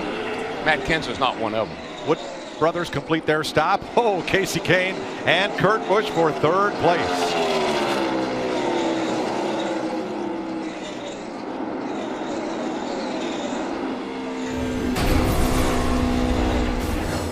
And behind that, watch Jimmy Johnson as he battles J.J. Yaley. Whoa now. I believe he's looking for some rear grip. How much longer? That's what he's asking. How much longer before we pit? I believe here comes Hamlin on pit road. You saw Jimmy Johnson flash past the 11 as Denny Hamlin gets down to pit road speed. And that should signal just about everybody within the next 2 laps to hit the pit road. Well, yeah, Mike, you talked about the give up from fresh tires to old tires. You can't sit out there and just keep running. Matt? And Denny Hamlin pulls to a stop now. His team was talking about making air pressure change. You can just see some of that brake dust come out. The wrenches in the back window. You can see the lights on the helmets for better visibility, for the hand-eye coordination for the changers. Meanwhile, the 56 of Martin Truex Jr., they came back with a different setup. Air pressure change to try to free him up. Krista? Well, earlier in the race, Jimmy Johnson wanted his car back to the original race setup. As you just saw, though, the condition of his race car right now is extremely loose. Steve? Dale Earnhardt Jr. in the 88. Jeff Hammond said they've made adjustments to that car. Matt Kenseth headed down pit road in front of him now. Now Matt Kenseth saying that his car is just a little bit tight in the center. The other issue he has is that the splitter, he's been hitting the splitter just a little bit too much. He said he needs more clearance on those front tires. Meanwhile, Kurt Busch says that the front is sliding too much from our last change. We need to go back. We need to undo what we did on the last stop. Lots of drivers completing service. Here comes the leader, Kyle Busch. Krista. And Mike, this crew may be more fired up than ever after what they completed, all of that damage on the right front. Right now, Kyle's saying his car has gotten just a little bit tight throughout this run. Matt? And Casey Kane, who dominated much of the early portion of the race, he comes to a stop now. They were talking about making a chassis adjustment and air pressure change. You can see the track bar adjustment completed. Let's go further up pit road to Krista. Right now, Carl Edwards also contending in this race. He said a few laps ago his car has gotten tight in the center of 1 and 2, but loose into turn 3. So your leaders who have yet to pit are Brad Keselowski in the Blue Deuce and Danica Patrick. They were both on pit road at lap 126, 127. And here comes Keselowski. He surrenders the lead after picking up a bonus point for leading the 600. Guess who's leading the race, guys? Danica Patrick in that green number 10. Number 10 car's taking the lead. Next time, dude. Next time. Matt? Brad Keselowski's biggest issue much of this race is he could not run the top. In fact, he characterized his race car as being more like a station wagon. It was just rolling over on the right front on exit. They've made significant changes every stop. Track bar adjustment this stop, trying to free him up even more. Patrick will pit this time by and surrender the lead. And that will cycle us back to Matt Kenseth in front of Kyle Busch. Kyle had a half-second lead over Kenseth when this round of green flag pit stops began. But remember, Matt Kenseth pitted a lap earlier than Kyle Busch. He got advantage of those fresh tires, and 1 lap is a lot. But let me tell you where else he got a big advantage. Coming on pit road. He brought that thing to the end of pit road down there, had him smoking when he got there. Watch this. This is hustle right here. Lock her down, get down to 55 miles an hour. Perfect.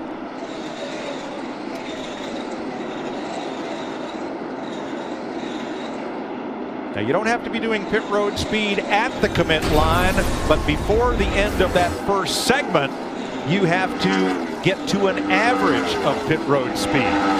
So nice work by Matt Kenseth and his crew to get him out first. I've been watching Matt all night, and I've seen him a number of times really use the lines on pit road to his advantage. Yeah, pit road speed is measured in time over distance. Trevor Bayne for the Wood Brothers in the 21. They've won this race 4 times. They make their 1,400th start in what's now the Sprint Cup Series tonight. That's over a period of 63 seasons, beginning with Glenn Wood, the old wood chopper number 21, the team patriarch and Hall of Famer. Mike, let's take a look at these green flag pit times. Remember, this is a lap coming in and the lap going out, including the pit stop. You see right there, and I think to Darrell's point, so much of that was coming on to pit road. You can see all 3 of the Joe Gibbs drivers, though, 1, 2, 3, but Kyle Busch back there, 3rd quickest on his 2 laps. Not very seldom do you beat Kyle Busch on the pit road. So that's how fired up that 20 bunch is, and Matt Kenseth. He is on his game.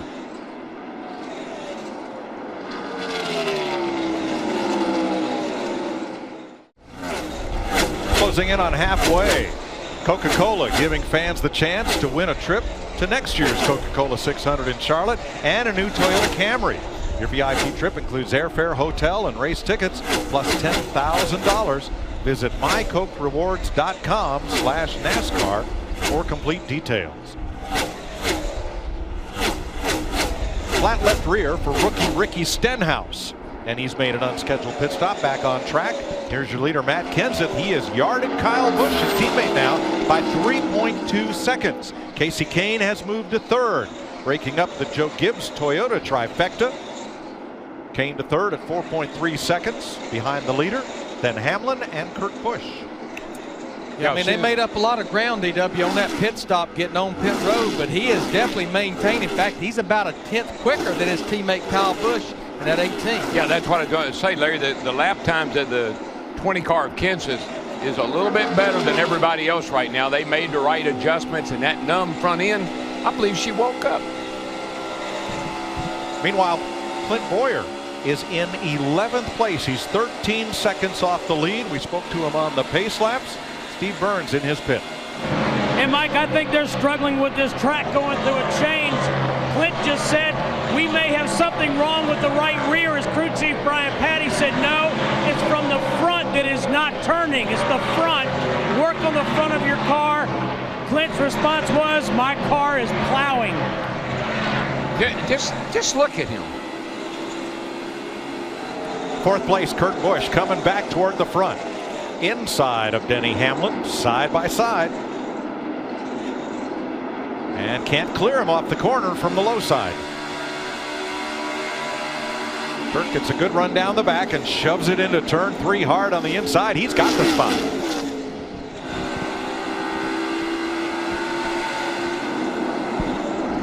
Jeff Gordon on the inside of Kevin Harvick as they battle for 9th. And Gordon takes the position.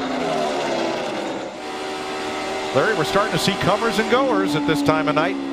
Well, and now we are just a little bit from being in the complete darkness. I mean, the track's still going to get faster, still going to gain grip, but now it's going to be more consistent as it changes over the course of the night. You're not going to be fighting one thing at one end and one at the other. When we come back, our sprint mid-race report. We're almost to halfway in the Coca-Cola 600 on Fox.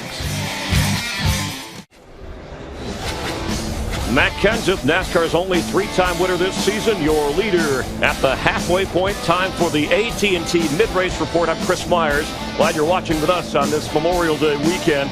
Casey Kane and Kyle Busch have dominated the first 300 miles.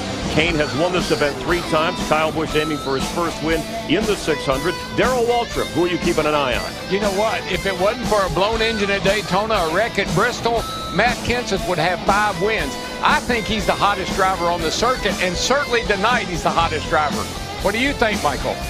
Carl Edwards has been strong tonight, guys, and his car just keeps getting better and better. He's won 10 times on mile-and-a-half tracks, including the All-Star race here in 2011. I like the way this car is running. I like Carl Edwards to be tough in the second half. Michael, before the race, Steve Burns talked about Kurt Busch coming in here with a 54-race winless streak. He's been up there in the top 5 almost all night long. I'm not convinced that, Krista, that he cannot get the victory lane here tonight. I think he can do it. Well, the problem is, Chad Canal said this is the kind of race where the 40-18 shines. When others get tired, they come to life. Jimmy Johnson a few laps ago was saying he was so loose, he was almost wrecking. Now he's being very specific about how his car is getting better. Mike Joy? Kyle Busch has led 65 laps already tonight. He's never won the 600. He's finished third 3 times. But after the way he wore everybody out in yesterday's preliminary race, why couldn't he go to victory lane, Chris? Worth keeping an eye on, and Charlotte Motor Speedway confirming, Mike, the fiber rope from our overhead Fox camera causing injury to 10 fans here. 7 treated and released from the track. 3 have been taken to an area hospital for further evaluation. It also caused a delay of nearly 40 minutes on the track, bringing out the red flag just before the 200-mile mark. There was an adjustment made by numerous drivers, and certainly our apologies to the fans, to the drivers, those affected all the way around. But Kenseth leading Kyle Busch, Casey Kane, Kurt Busch, and Denny Hamlin, and this has been your AT&T Mid-Race Report. 6 leaders, 11 lead changes through 210 of 400 laps. And you're watching the fight for second place. Kyle Busch's Toyota, and Casey Kane has a run on the outside, and here he goes. We listened in 2 laps ago to Kyle Busch. I feel like I got basketball tires. It's really like bouncing. Well, what he means is he's abusing the front tires. And when you do that, he's such an aggressive driver. You abuse those front tires. You keep leaning on them, pushing on them. The pressure and the air pressure builds up. You have no grip, and then they become very, very much like a basketball with too much air pressure. Kurt Busch trying to close, and he's got Carl Edwards. Excuse me, that's Greg Biffle, who's a lap down. All 3 identically painted cars, but for the roof numbers. So here comes Kurt in 4th place. Then Hamlin's Toyota, Johnson Chevrolet, then Edwards Ford. Jeff Gordon, Kevin Harvick, Jamie McMurray are the top 10. So here's Hamlin. Currently 5th, started from the pole with a record speed of 195 miles an hour. He just kind of keeps going in and outside the top 5, it seems like. They keep gaining on it, but they haven't made that adjustment that's really making a difference. Jimmy Johnson in 6th place, 9 seconds off the lead. I've been a little surprised that they haven't been able to get Jimmy Johnson up nearer the front. He's not in bad shape, but they got work to do. Carl Edwards is 11 seconds back. He's the first Ford in the race in his number 99.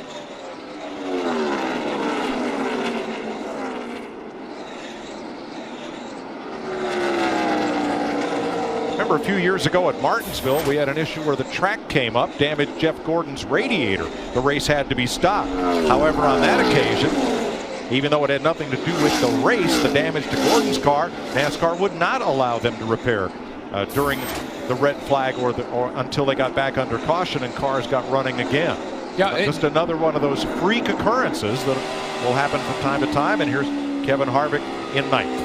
Yeah, even tonight, Gordon's car is okay. It's just not great yet.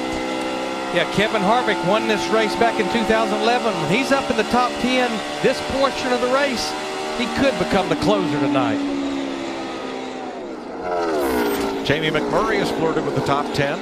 He's the better of the 2 Ganassi cars right now, running in 10th, 16 seconds back of the lead in his Chevrolet. Here's Clint Boyer hard at work in his Toyota, trying to get past David Gilliland. 11th place, 17.5 behind the leader, Matt Kenseth. I just love this shot. I mean, you're looking right into the eye of the Tiger. I mean, he's so focused and so concentrating and working hard, by the way. Tony Stewart has come to pit road. Steve? Tony Stewart in. He says it goes when I want to go, but it's like the nose is really light. I can't get on the gas when I want to. This would be just inside the window of what would be our next set of green flag stops. You see Greg Biffle in the 16 as well. Stewart was on the lead lap running in the teens, 17th. Now, a look at Matt Kenseth coming through and whipping past Dale Earnhardt Jr. Boy, who was coming to pit road. That really Steve? upset the 20. Yeah, the trouble with Dale Earnhardt Jr., guys, he said his car has gotten loose, and he said really loose. Paul Menard is in, so is Juan Pablo Montoya, and pit road is beginning to become a busy place. Mark Martin following Montoya down the pit lane. Steve. Paul Menard having a good night, Mike. Interesting, they have been tight in the center most of the night, but they have good drive off the corner. Let's go to Matt. Pablo Montoya, who's had 2 top 10s in the last 3 races, having another solid run tonight. The car, though, on the free side. They've already made a chassis adjustment, and he's away. Krista. Jamie McMurray, you see Jamie in track bar going down 1 round on the last set of stops. No adjustments. Jamie McMurray happy with his race car so far. Brad Keselowski got 4 new Goodyear tires and Sunoco race fuel. Krista? Jimmy Johnson still saying his race car is loose. The adjustment they made did not go far enough. Jimmy Johnson saying his biggest issue into turn 3. Brian Newman, Kevin Harvick, Clint Boyer, Martin Truex in the pit lane. Steve? Clint Boyer in the 15, really trying to find the handle on his car. Remember, he said he thought he had a problem with the right rear. Let's go to Kristen. And Steve, we heard Kyle Busch say his tires felt like basketballs. He also said he's a little darty into the turns, but he's really good in the center. Matt? Casey Kane slides to a stop. He wanted to make an adjustment with the left front shock packer, but they were concerned about losing too much time. Air pressure changed for him, Steve. Chassis adjustment for Kurt Busch as well as 4 tires, Matt. They're going to make a wedge adjustment. Meanwhile, Matt Kenseth slides into his pit stop like the pro that he is. He says, not a lot to complain about, guys. Just a little bit tight. Just help me turn a little bit better in the center, Krista. And Carl Edwards just needing a little bit of help as well, especially in 3. Turn 3 is where he's loose. He's been tight tonight in 1 and 2. Matt? And Joey Logano, who almost walked away with the big money at the All-Star race a week ago. They were talking about making a track bar adjustment. The car was more neutral, if anything, on the last run. A little bit snug in the center to Steve. Matt Marcus Ambrose and the Drew Blickensderfer leg crew trying to rebound from the brake problem they had. 4-tire change for Ambrose. He's been fighting tight on exit all night. Jeff Burton hits the pit lane. He'll be the last of the lead lap cars to make a stop here at 180 laps to go. So stops have cycled through. Matt Kenseth began with a 4.8 second lead over Casey Kane. Now Kenseth is 5.9 seconds up on Casey Kane and Kyle Busch.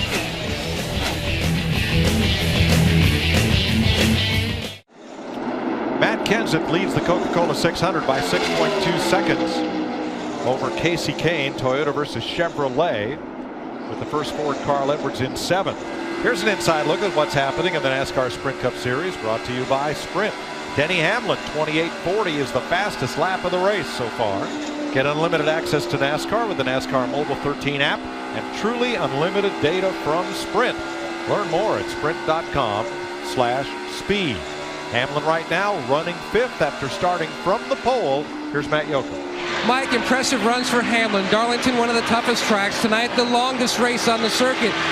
During practice on Saturday, Denny Hamlin had his team put an 8-inch by 12-inch piece of gel padding in the lumbar area of his seat. He told me that he didn't really need it, but it is one of the longest races. He didn't want to take a chance. He said it was almost sort of like having heated seats in your car. You really don't need it. It's a luxury, but it's there. Denny Hamlin says, if anything, his car has been more on the free side this last run.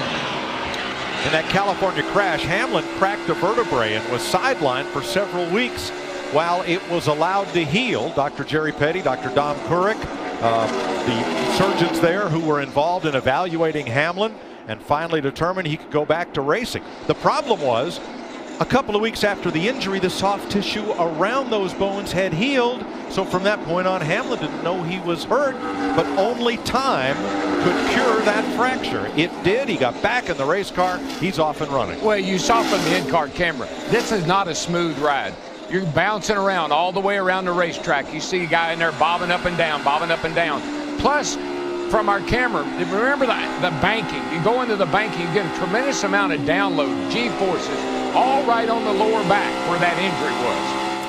You know, guys, we just had our third set of green flag pit stops, and we keep well documenting how much ground can be made up getting on and off pit road plus the pit stop. This is those 2 laps that includes that green flag stop.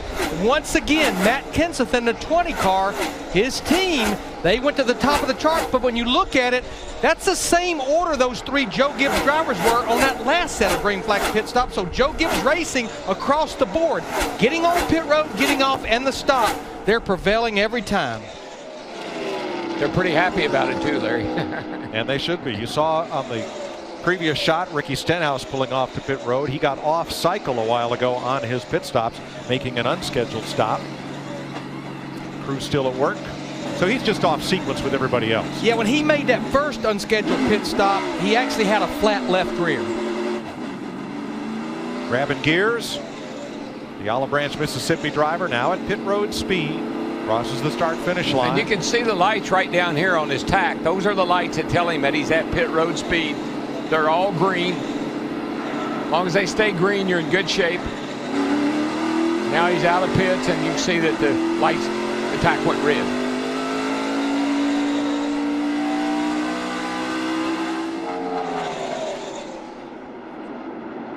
So as Matt Kenseth's lead has stabilized to 6.2 seconds, here's Jeff Hammond.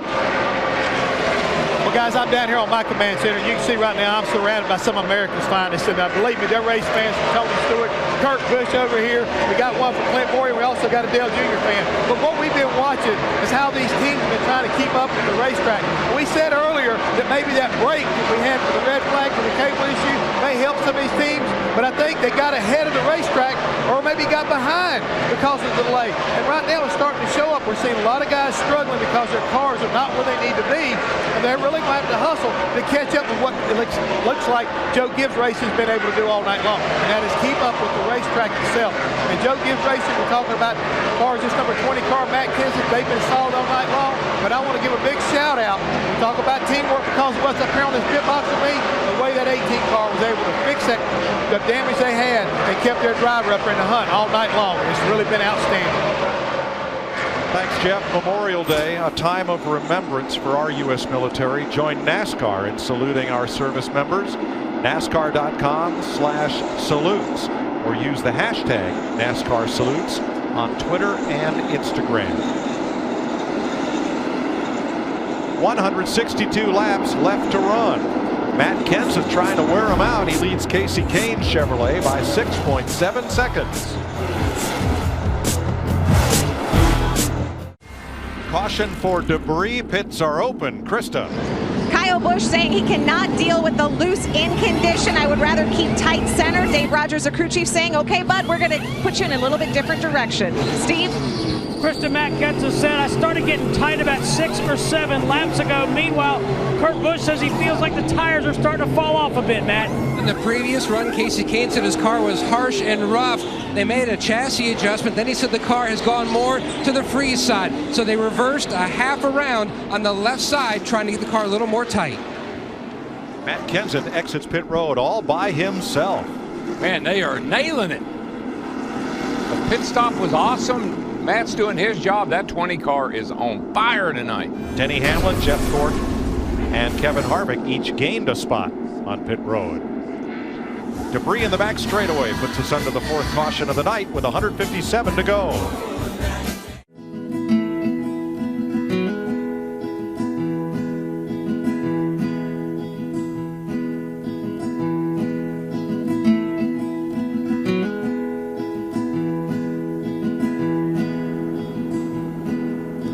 Proud of our troops and the NASCAR fans here at Charlotte Motor Speedway, the Coca-Cola 600.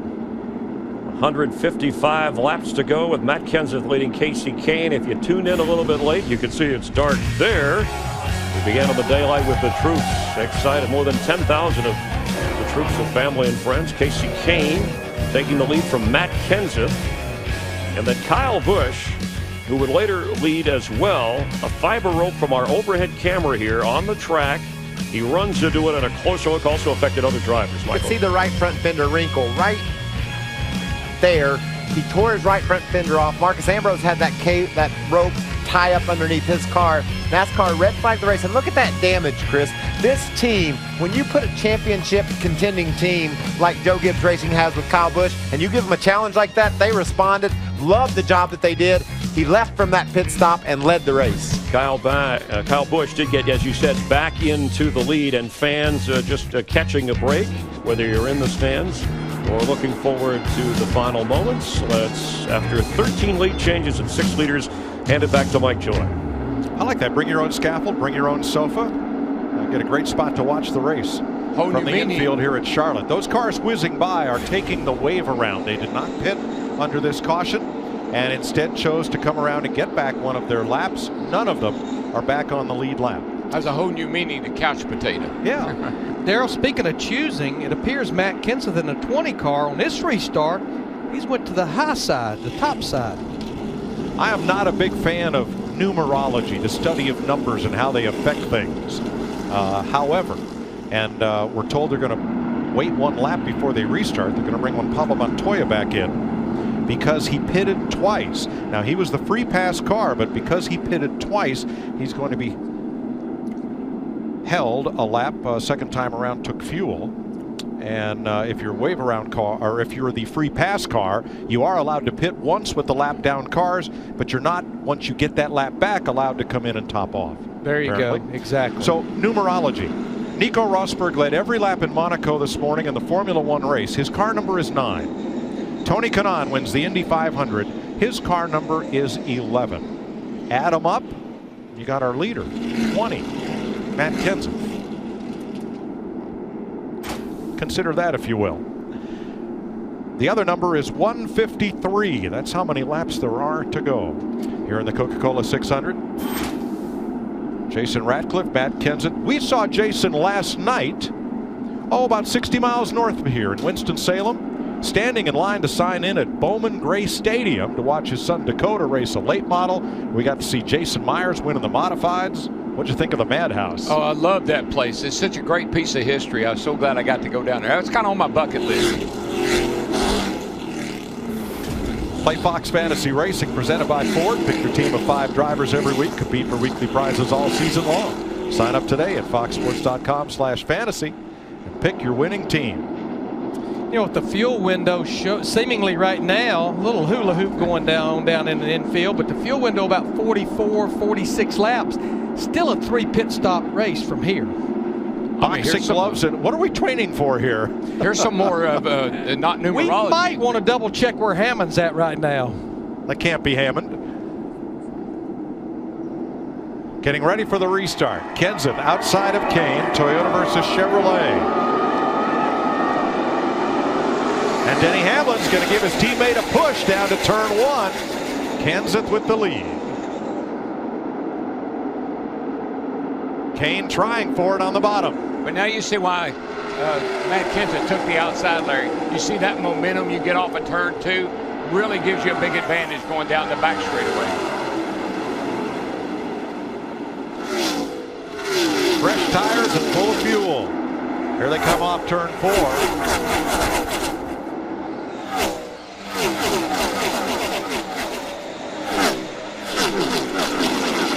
Now Montoya on the tail end of the lead lap after that pass-through penalty, trying to stay on the lead lap that he just got back. Jeff Gordon challenging Denny Hamlin's number 11 for 5th, and trying to join the party, Kevin Harvick. Little 24 car, Larry, he just keeps creeping in the picture. He gets a little closer to the front all night long. And here's a battle between the 2 drivers that finished 1st and 2nd in the Sprint All-Star race. Jimmy Johnson in the 48. You're riding with him. Joey Logano in the 22. This is a battle for 8th. Joey Logano starting to make some noise late in this race. I'll tell you, a guy that got a report is feeling really good. Is worried about him being a little ill when the race started. Casey Kane in the 5 car. His car has really picked up the pace, too. He's coming right up here, and he's going to challenge our leader, Matt Kenseth. But look at Logano in that 22 battling Jimmy Johnson. In his first year with Penske Racing after a long stint with Joe Gibbs. And still one of the youngest drivers on the tour, but now one of the most experienced. The only driver in history with a better average finish in this race than Joey Logano is the 1960 champion, Rex White.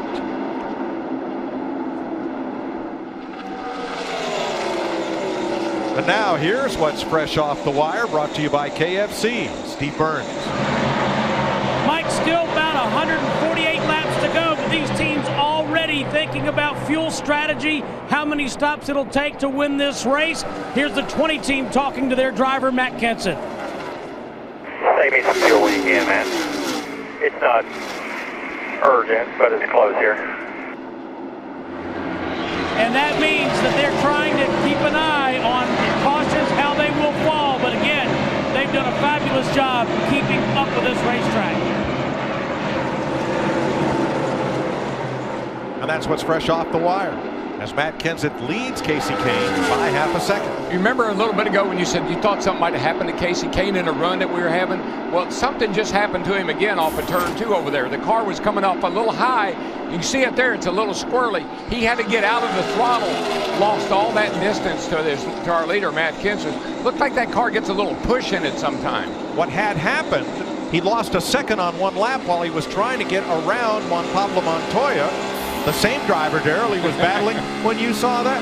Here's a look back at Joey Logano, who turned 23 years old on Friday. And to be a veteran of this series at that young an age, I think he's finally coming into his own in his first season with Roger Penske. You know, we sat down and talked to Matt Kenseth the other day, and he pointed something out to us. He said, what were 2 of the major driver changes headed into 2013? I made the move to Joe Gibbs Racing. Joey Logano made the move to Penske Racing, and we're both better off this year so far. Kurt Busch goes past younger brother Kyle, who is smoking from the right rear a little bit. Just maybe as he went off into the corner. Darrell, thought I saw a wisp of smoke there. Kyle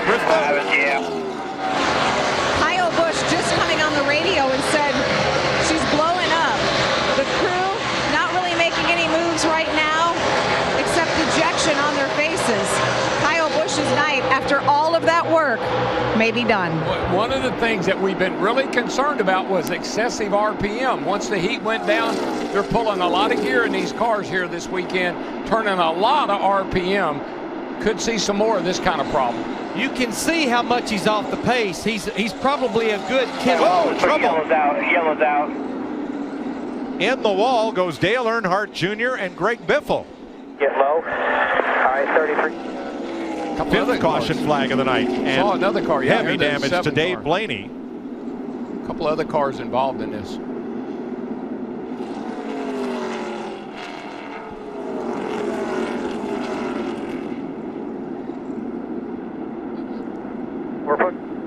Junior, Biffle, and Blaney, and there may be more. I saw a couple other cars. I saw the 7, and there was another car down here on the bottom of the racetrack.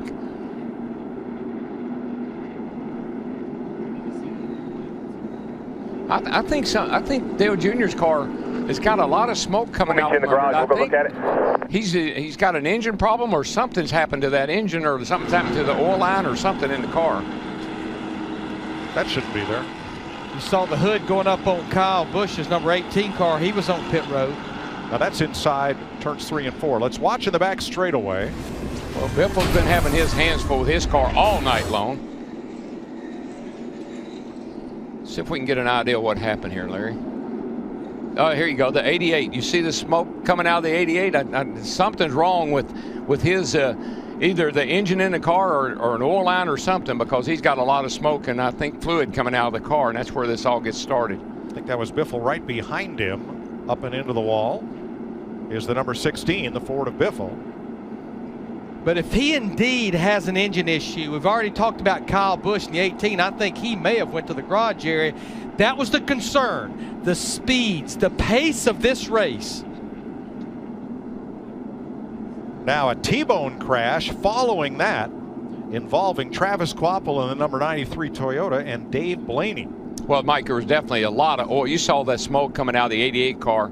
That was where all the oil and fluid came out on the track, and then these guys had no control over their cars.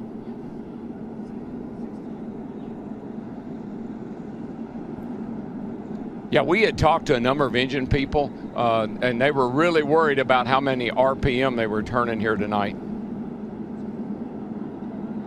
So you can see the paint from the wall on the side of Blaney's car and parts coming down the track, a brake rotor breaking into pieces from Kvapil's impact, but Travis Kvapil hit something pretty hard. Yeah, well, you can't, when you hit that oil, I mean, you can't slow down. It's like hitting ice, and it just picks up speed, really. Kyle Busch is climbing out.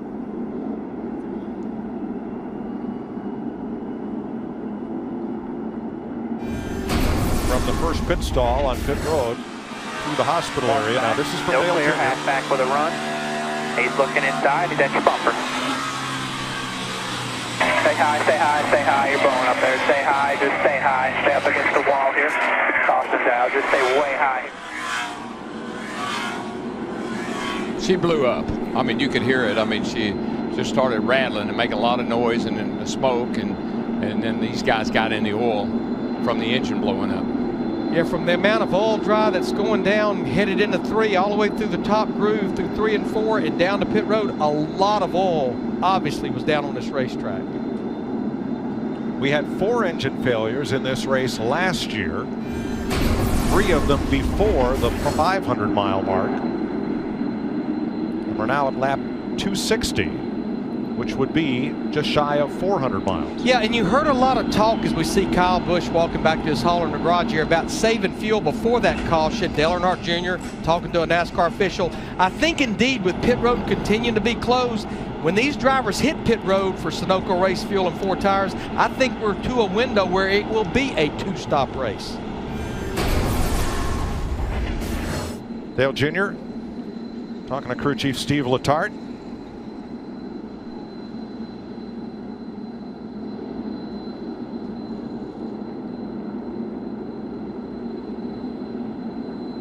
And Kyle Busch, who led all but 14 of the 200 laps yesterday, won't be around for the finish of this one. Yeah, just the speeds, the RPM, that hanging RPM never goes way down, and add in the length of this race, tacking on practice and all, well, it's hard on these engines. I think that's the thing, Larry. I mean, they try to regulate or try to control the miles you put on these engines practicing, but you got to practice. And then you add in the 150 miles maybe that you do in practice, and you're going to run a 600-mile race tonight. RPM are sky high, more than they've ever turned over here before. The speeds are greater than they've ever been before, and you're going to have some failures. Travis Kvapil, you can see all the yellow paint on the front bumper, what was left of the bumper after he got turned into the wall. Pit road is open. Matt Kenseth has stayed out. Steve? Mike, let's take a look at what Kurt Busch does in the 78. He said, my car's driving pretty good. We have a clue he might take just right side tires only on the 78. Matt? Casey Kane looking to protect his track position. They're going to go with right side tires only. Meanwhile, the 24 of Jeff Gordon, he hit the wall, and there were fumes coming in the right side. They were going to see if they could do anything, if there was a possible crush panel loose, but he did scrape the wall. Right side tires for Gordon as well. Well, there's been some games played on the end of pit road down there. I don't know where the timing lines are. These guys do, and they've been really jockeying for position going down pit road tonight. Montoya is the free pass once again, and if Kenseth does not stop, no one will be allowed to move around him and take the wave around. Back live at the Coca-Cola 600, time for an AT&T race break, brought to you by the nation's fastest 4G LTE network. Kyle Busch led 65 laps, but now 0 for 19 at Charlotte. We're under caution, and Krista Voda is standing by. Krista? Kyle Busch has come out of his hauler, and to say his night was filled with frustration and disappointment would be a huge understatement. To come back from what you guys came back from, to have the night end early, how do you manage? Well, I commend NASCAR, first of all, on taking action and giving us all a chance to repair our damaged cars from the issue that we had earlier in the race. So I appreciate that. But from there, just, I thought we were about a 4th, 5th place car tonight, and we'd been running 1st, 2nd, 3rd much of the evening, but just catastrophic engine failure. Seems to be that time of year again. So I hate it for all my guys. I mean, they've worked all too hard, and they always do. But Dave Rogers and these guys, they poured their hearts and souls into this deal, and it's just so frustrating to see it end on a short note like that and not get the finish that we needed. But we go to Dover.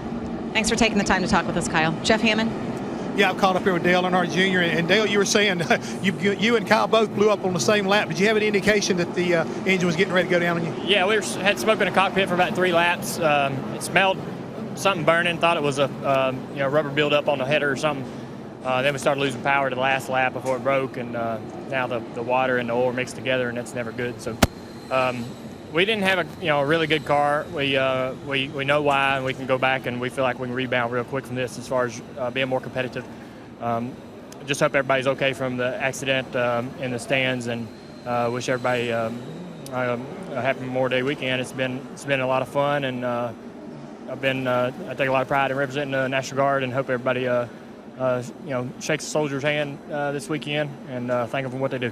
Thanks a lot, Dale. Chris? All right, thanks, Jeff. 136 laps to go under caution. The Kyle Busch comments. Remember, he was the leader when the fiber from the camera created the problem, handled that interview. And Fox, we will hold an internal investigation to get to the bottom of exactly what happened, what caused that problem. But Kyle held up well under the circumstances. Said he didn't really have a first-place car, but certainly ran that well up front. Yeah, he had a really strong car. You see the frustration in Kyle Busch's face, and Dale Jr. the same way. Both these guys are racing for a championship, up in the top 10 in points, racing to win the Coca-Cola 600, and they had issues that took them out of the race, but both of them were just very mature in handling what all went wrong and moving on to Dover, like Kyle Busch said. As we welcome in Darrell Larry and Mike, Matt Kenseth, the leader, staying out, saying he knows he's in some trouble, wants to try to keep it in clean air. And also, you know what, you always talk about the closer. Look, Kevin Harvick won this race, remember, leading 1 lap, 2 laps total at the end of all 600, and he's kind of moved into the picture of this as well, Mike.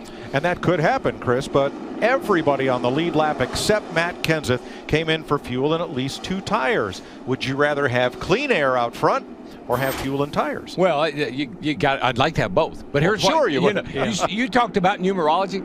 I'm thinking it's the full moon, man, because there is some weird stuff going down tonight, things that I've never seen before. And right now, staying out, that's a little weird to me. I think I'd have come in and got 2 in gas. Larry, Matt has 18 laps less fuel than the rest of the lead lap cars. But the biggest thing, I think, the laps he has on his tires, and I know having 10 or 12 laps on tires versus fresh tires last week in the All-Star race, that was not a good situation, especially one driver versus everyone else. Well, let's see how this sorts out and if they can make it on just 2 more pit stops. It'll be Matt Kenseth choosing the outside. Casey Kane will be on the inside for the restart. Kane's teammate Jeff Gordon with Kurt Busch in the 2nd row. Jimmy Johnson, a 3rd Hendrick car with Ryan Newman. Martin Truex with Kenseth's remaining teammate Denny Hamlin. Kevin Harvick and birthday boy Joey Logano will round out the top 10. Here we go. Green flag.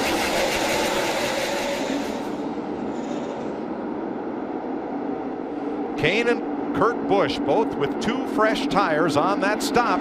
Chase Matt Kenseth out of turn 2. Larry, could the plan be that, okay, I hear you guys say it all the time, it didn't do anything for us to stop right there. It didn't get us in any of our fuel windows. Could that be what they're thinking? Darrell, I felt like if you could pit somewhere between lap 250 and 255, and these guys pitted at lap 261, it absolutely was a 2-stop race. That's another reason I'm not sure why they kept Matt Kenseth out there. Single file through 8.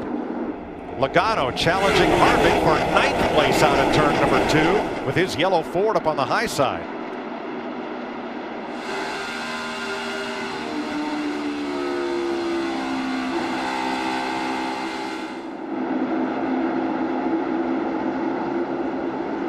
Logano, Harvick stay side by side, and we listened in on Matt Kenseth and his team.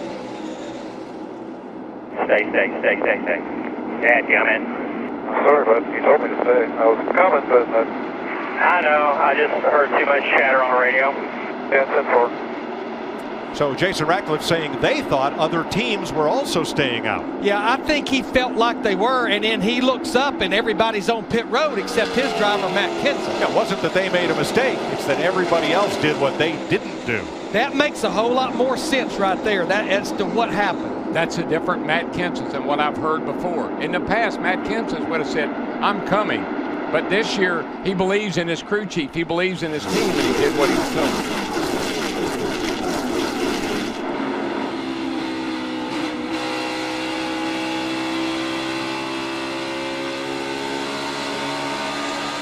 Go back to the leader's pit and Steve.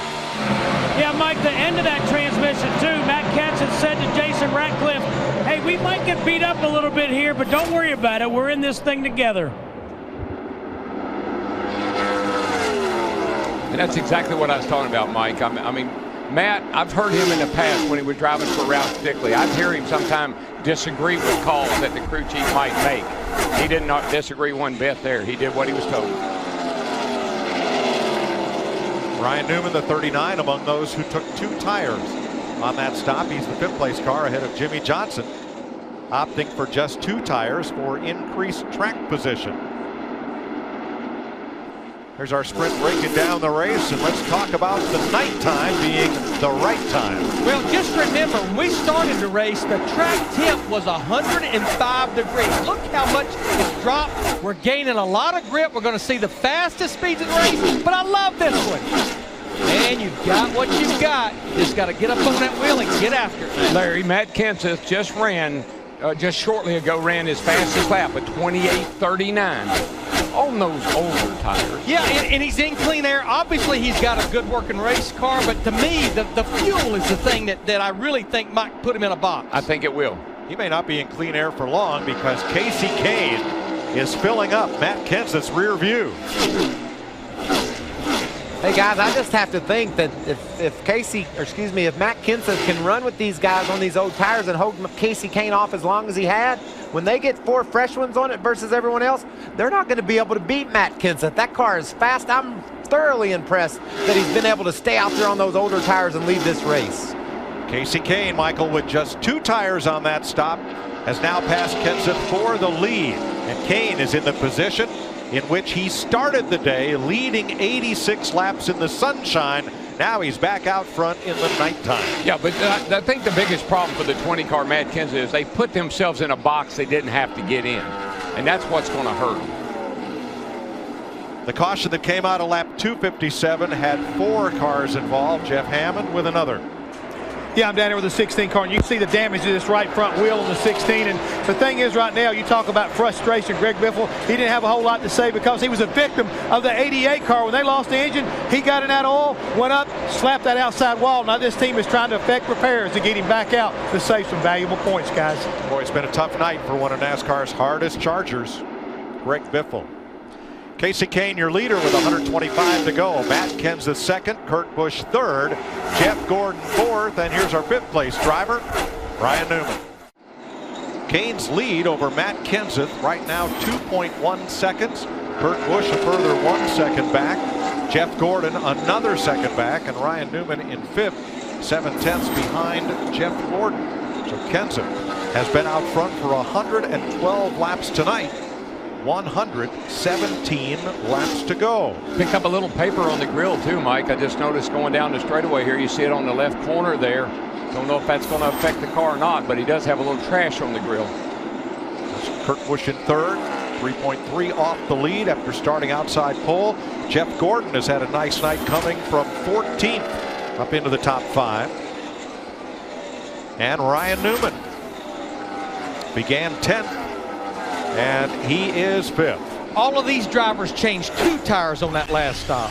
Except for Kenseth, who of course did not stop and will have to be in shortly. How about a Sunday night Memorial Day weekend salute to the troops? Fox Sports 1, rank it up.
112 laps to go.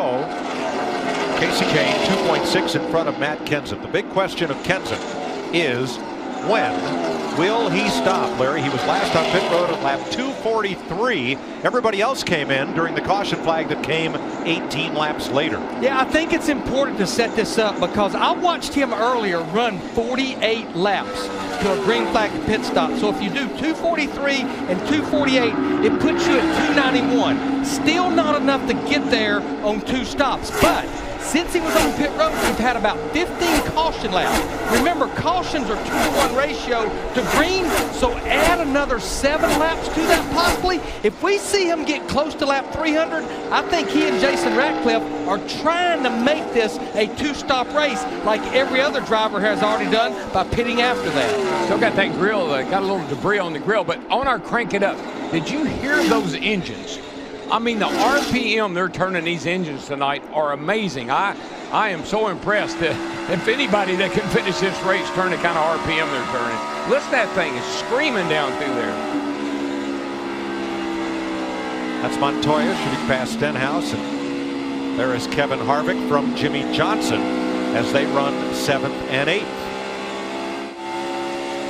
Jeff Gordon has had a nice drive up into the top 5. He's in 4th place, Matt. Absolutely, Mike, but the concern now for Jeff Gordon is the fact that he says the temperatures are climbing. He asked if there's debris on the grill.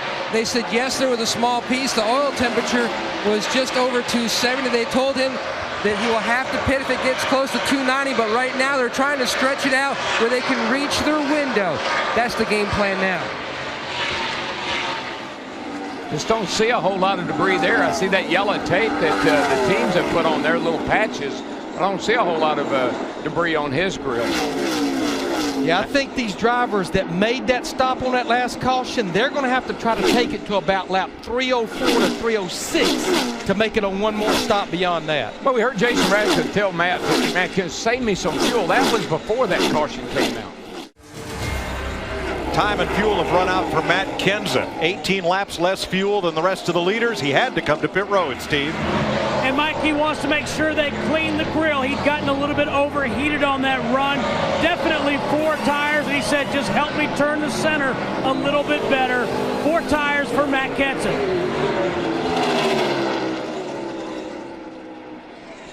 So Kenseth back in the fray, surrenders 2nd place to Kurt Busch. Truex moves up to 3rd, then Jeff Gordon, Ryan Newman. Here's an inside look at what's happening in the NASCAR Sprint Cup Series, brought to you by Sprint. He and Casey Kane have tied for most laps led in this race. The NASCAR Mobile 13 app and unlimited access to NASCAR when you're on the Sprint network. No metering, no throttling. Learn more at sprint.com/speed. Clint Boyer in. Comes at 48. And Jimmy Johnson coming, Steve.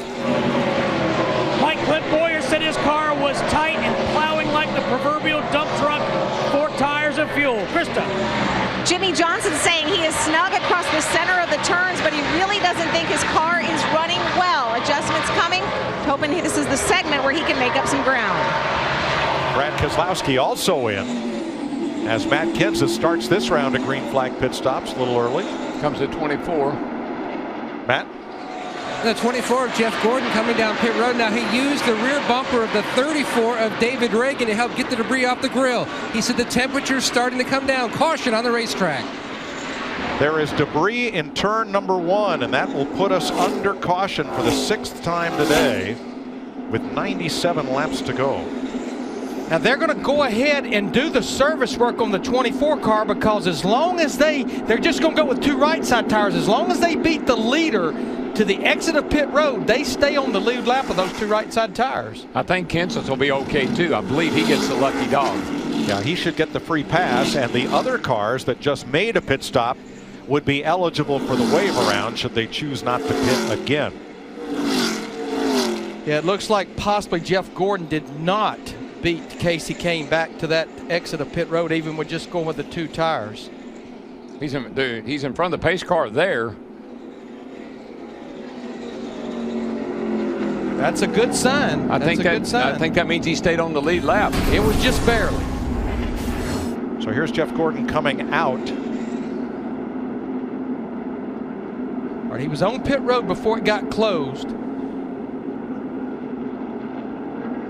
I think Casey Kane, though, he had already went by. I think he had, Larry, because I saw the 78 car of Kurt Busch go by, and there's Casey going into turn 1 right there. So he did not win that battle, but you know, you would have to back it up all the way to where the exact exit of pit road is determined. Yeah, because you see here, Jeff's going to go by the pace car. Going to go by Casey Kane, our leader, by the pace car. I think he must have been in the right spot on the timing lines to be able to stay ahead of the leader. So we're now told by NASCAR that Jimmy Johnson was the first car 1 lap down at the moment of caution, and will be the free pass car. Will sort out the rest of the field that made pit stops just prior. Matt Kenseth began the run onto pit road because he had not been to pit road on the prior caution. He stayed out. Everybody behind him did the opposite, and so they had to come for gas under green and tires, and that started bringing other lead lap cars to pit road, and then the caution came for a piece of debris down in turn number 1.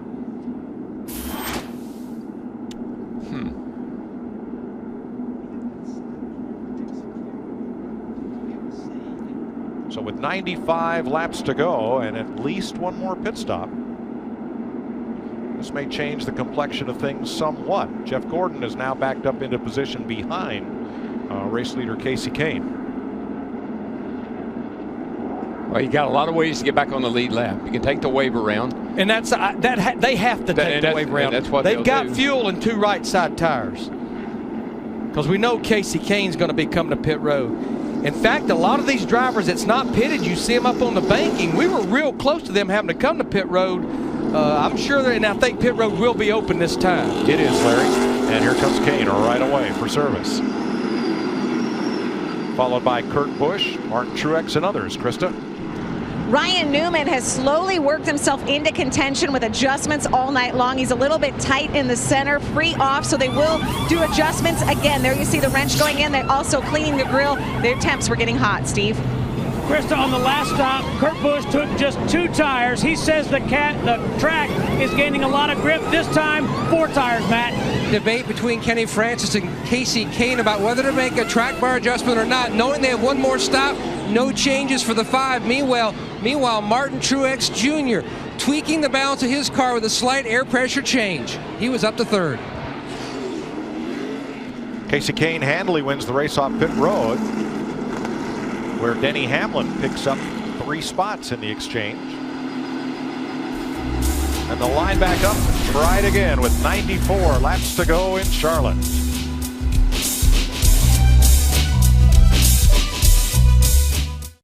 Now here's a look at our Fox Sports 1 race summary. Casey Kane is the leader. 14 cars on the lead lap, 14 lead changes. Among 6 drivers, 6 caution flags, and a 27-minute red flag. Matt Kenseth has been out in front for 112 laps. Casey Kane for 120 so far. The line back up for the restart.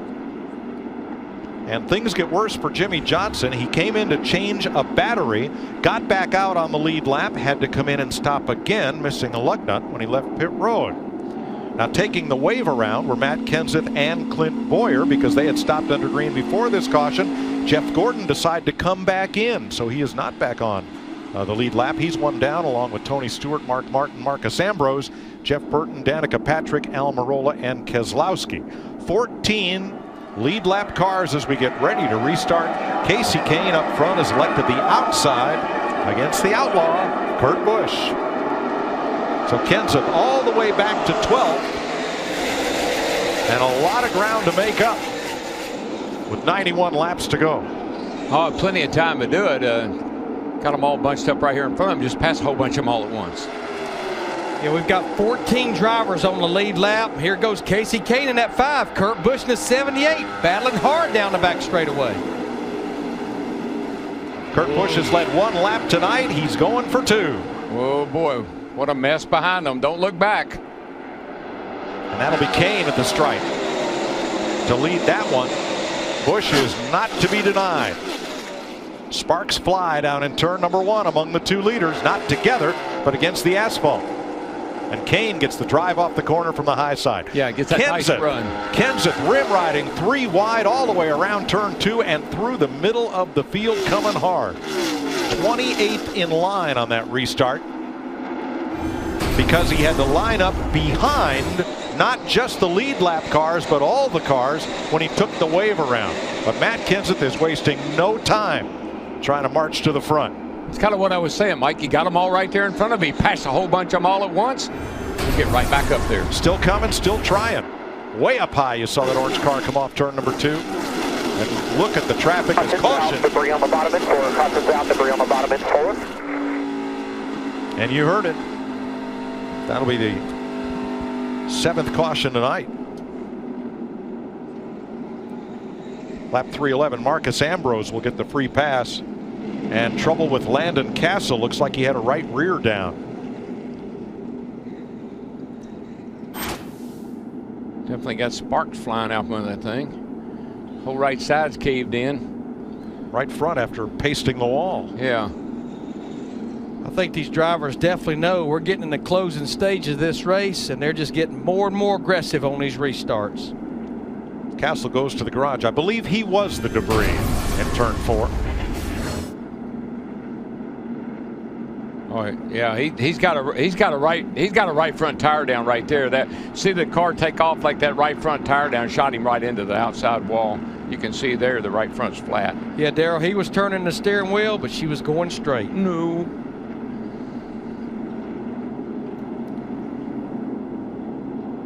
Got a bad hand right there.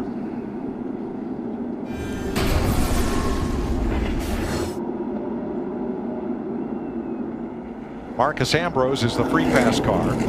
That'll give us 15 on the lead lap. Now what do you do if you're Jeff Gordon or Tony Stewart? You're 1 lap down. I guess it all depends on if those lead lap cars pit. Yeah, I don't think they have much chance here, Larry. Yeah, the leaders at the front, they're not going to come in. The lead lap drivers somewhat toward the back, we may see them come on to pit road. But that will not improve the fortunes of the cars 1 lap down. Fox Sports sends our thoughts and sympathies to all of those in Moore and Shawnee, Oklahoma after this week's storms. You can help by texting Red Cross to 90999 on your cell phone to make a $10 donation on your phone bill, or go to redcross.org. You can help, and those folks could use your help.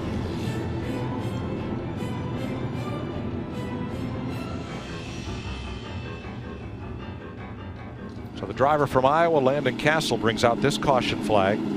Had a rash of yellow fever here.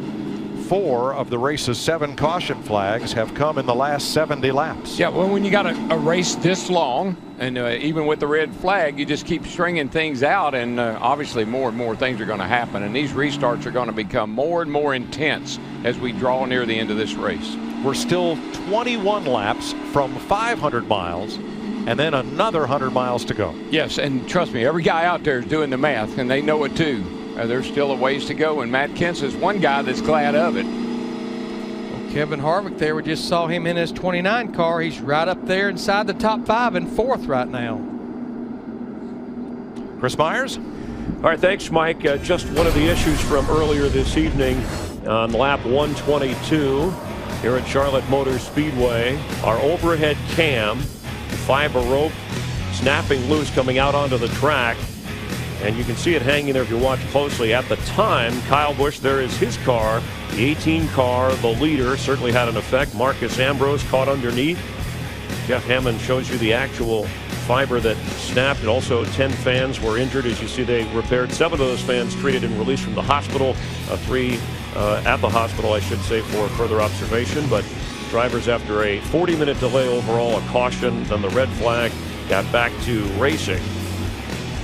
And Kyle Busch out of the race at this point, having led some 65 laps in the race. And here is the camera that is out of operation and out of harm's way at the moment, with Michael Waltrip. Chris Myers excited for the end of this as pit road, Mike, is open. 306, that was the lap count when most of the lead lap cars were on pit road, and that was only 8 laps ago. So as Larry says, likely to be few takers toward the front of the pack And we are scoring 14 cars on the lead lap. Marcus Ambrose will be the 15th when he takes the free pass. And we have 8 drivers that's going to be clawing and fighting to be the first driver one lap down, like Ambrose and Gordon, Stewart, Martin, Burton, Almirola, Danica Patrick, Brad Keselowski, trying to be the first driver one lap down to get the free pass should the caution come out.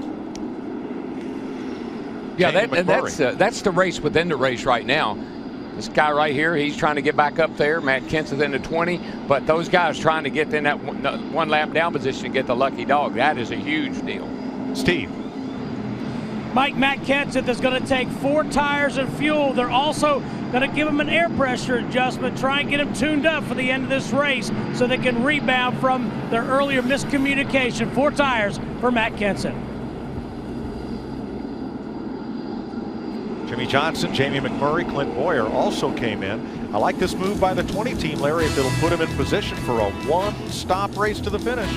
I think they're there.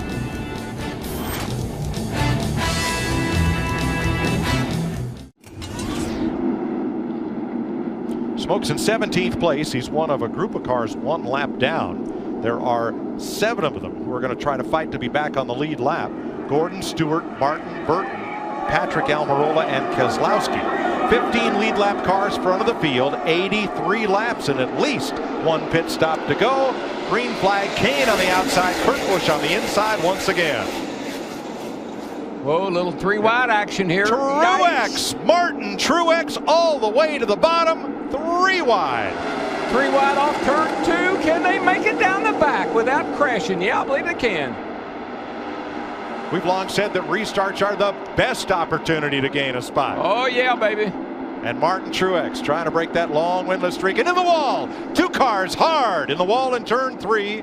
Danica Patrick and Brad Keselowski. Oh, more damage on the 2. Looked like the right front was locked up and took it right into the wall.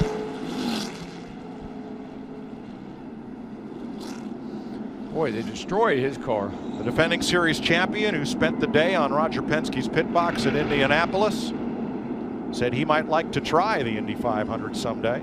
Yeah, the right front's all locked up and bowed in there, and he can't, it really doesn't, I don't know if he's going to get it back to the pits or not, back to the garage. He's had a rough couple of weeks here at Charlotte. Tore transmission up on lap 1 in the Sprint All-Star race last week. Been tough. Remember those 7 cars that were fighting for the 1 lap down transfer position?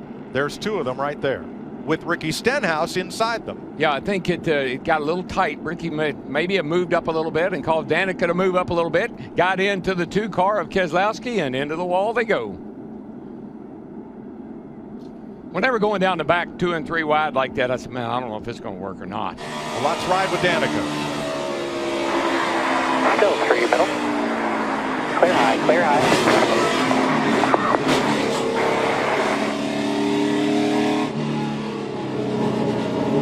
Ouch.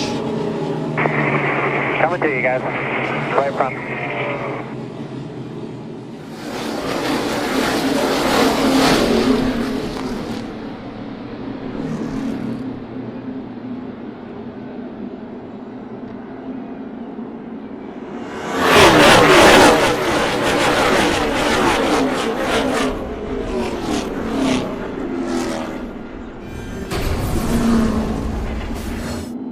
A lot of bad things happening very, very fast. Yeah, you just can't, you know, the 17 car, Stenhouse was down on the very bottom, Danica's in the middle, and Keselowski up on the outside. Just wasn't enough room.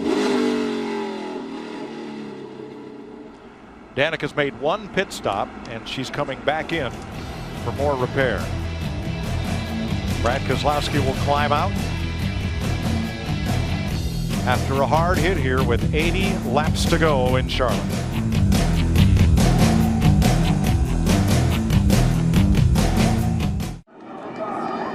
15 lead lap cars back to Tony Stewart, who got the free pass on that caution. And still 4 cars trying to get from 1 lap back. And Casey Kane does not take off. It is Kurt Busch and Kevin Harvick leading the field into turn 1. I tell you, that 78 took off, though. He is long gone. Yeah, but Martin Truex Jr. in that 56, he was all over the back of Casey Kane. That's not the first time that he didn't have a good restart tonight. Had one earlier. Yeah, not very good. Spin the tires earlier, but I don't know what happened there. It just didn't go, didn't look like. And the big loser there was Martin Truex, who was lined up behind Casey Kane. Truex is back to 6th place. Matt, what happened to Kane? Mike, just about every recent restart, Casey Kane is at it. Oh, trouble, run straight away. 3 wide and 2 cars pile hard into the wall. It's a terrible wreck. Mark Martin got into the, I think it was maybe the 43 of Almirola. They came together, and that really created this huge crash. They were 3 wide at the start-finish line, Darrell, and none of those 3 drivers would give. That's Jeff Gordon, along with Eric Almirola and Mark Martin in a hard crash. Bobby Labonte also has damage. And we're under caution at lap 325 for the 9th time. The window net is down, and that's a signal to safety crews that the driver is okay and going to climb out under his own power. We're going to stop the cars here on the front straightaway. It all started at the start-finish line. Yeah, I saw him coming through here 3 wide, and they kind of came together right down here as you kind of fan out to get down into turn 1. You'll see Almirola. Here's Jeff Gordon, Almirola right in there. And here's Mark Martin just right ahead here. of them. And I think what Almirola does is Almirola comes under Mark as they come out of the turn 4 area and get down here into the tri-oval. You see you're going to get 3 wide right here. They start down through here. Almirola's got a nice run. He's up along the side of Mark. Jeff Gordon up on the outside over here. And right here, it looks like Mark maybe gets a little loose or maybe cuts down trying to make that dog leg and gets into the side of Almirola. And I thought these cars were going to go over right here. They got up in the air pretty good. And Mark came up into Ricky Stenhouse, Casey Mears, and Bobby Labonte involved. Yeah, this is Stenhouse down here, Bobby Labonte down here.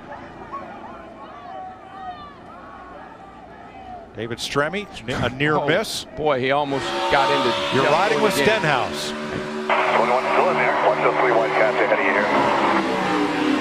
Watch it here.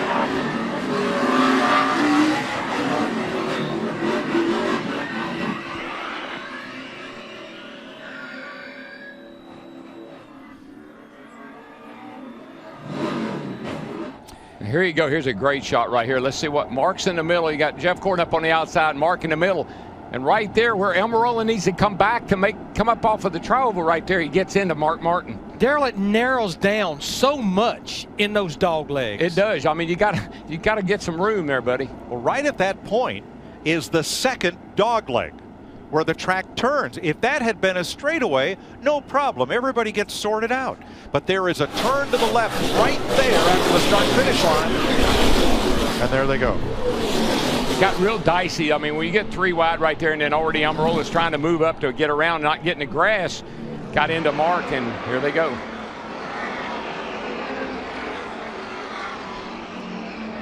Kenny Francis, Casey Kane's crew chief. Probably had no idea what was going on. There's the corporate right there. I think that's causing us a lot of heartache tonight. Jeff Gordon's car hauled off. That car took a hard hit. Jeff Gordon did. Steve Burns. And Mike, there may be problems on that 78 car of Kurt Busch. He just told crew chief Todd Berrier, we have no power to this car right now. No power.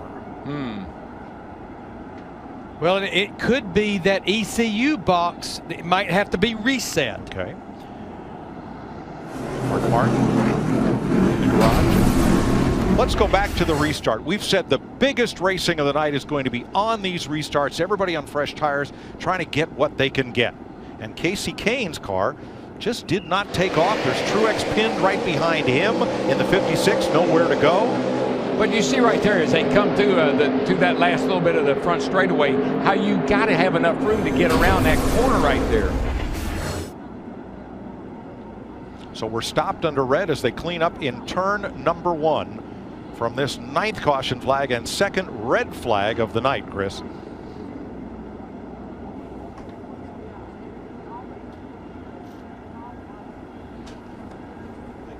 Chris Myers?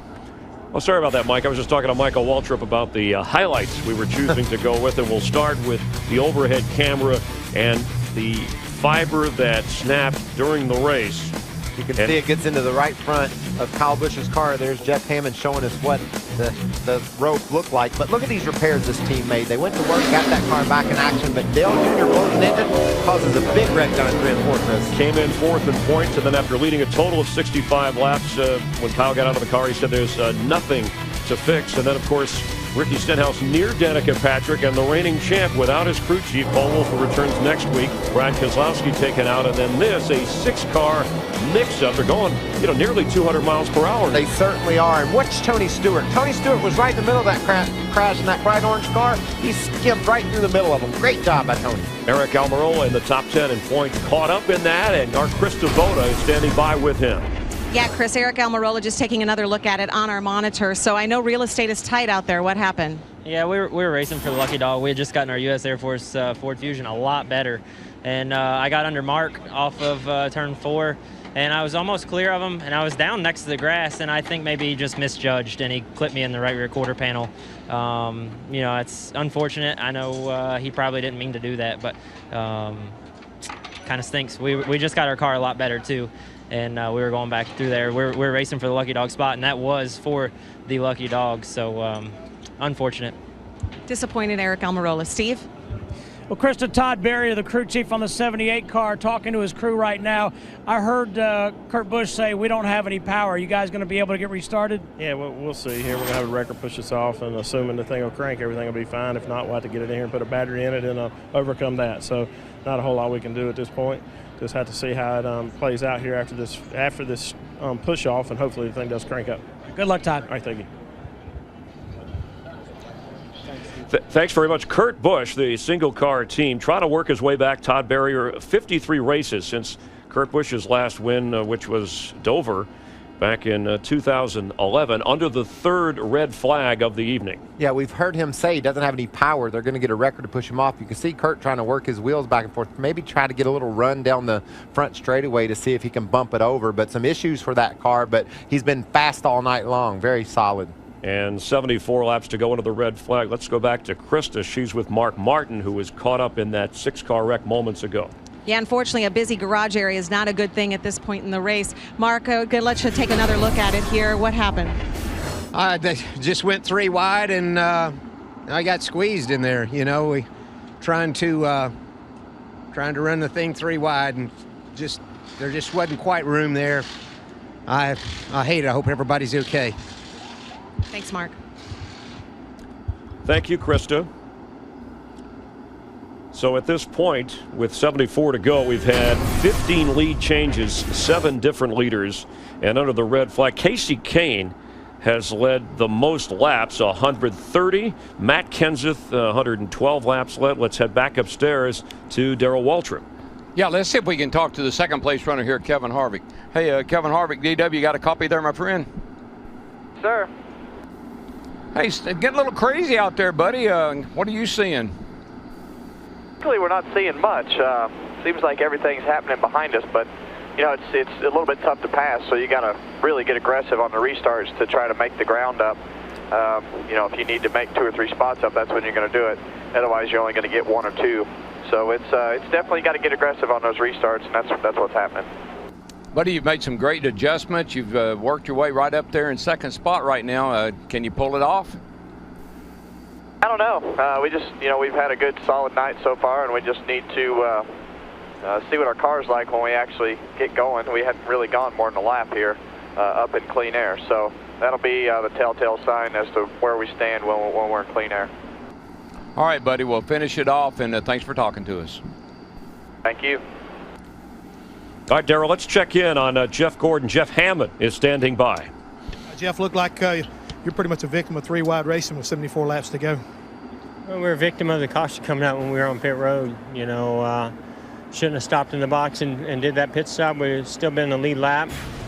Instead, we're racing 3 wide, and that's what's going to happen when you're. We're just going for the lucky dog, and you got to be real aggressive back there. And I I got beat on the restart before that with Ambrose and messed that one up. So I just hate we were even back there. We had an awesome drive-in Hunger Chevrolet.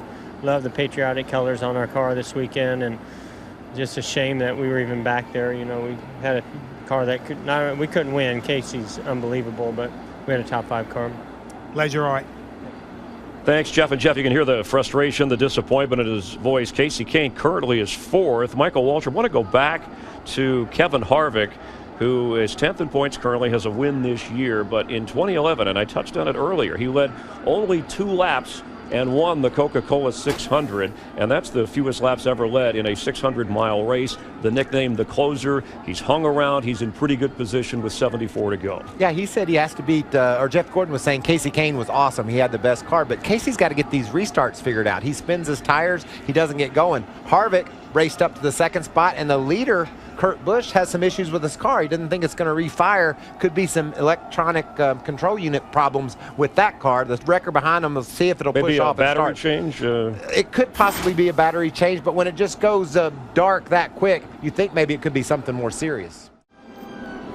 71 laps to go, just slightly over 100 miles. And Jeff Burton, who you just saw in that video, gets the free pass.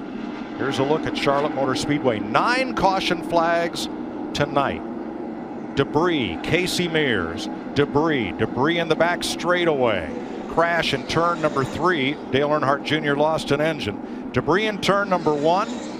Up in turn 4, Landon Castle's crash. And right there at the dogleg as they race 3 wide, that's where the final caution came out. We've had 9 of them, a total of 9 of them tonight. Not sure we're done on a full moon Sunday night in Charlotte. Yeah, I don't feel real good about us being done, Mike. This is so aggressive, and you've heard every driver say, even Harvick said, these restarts are crazy.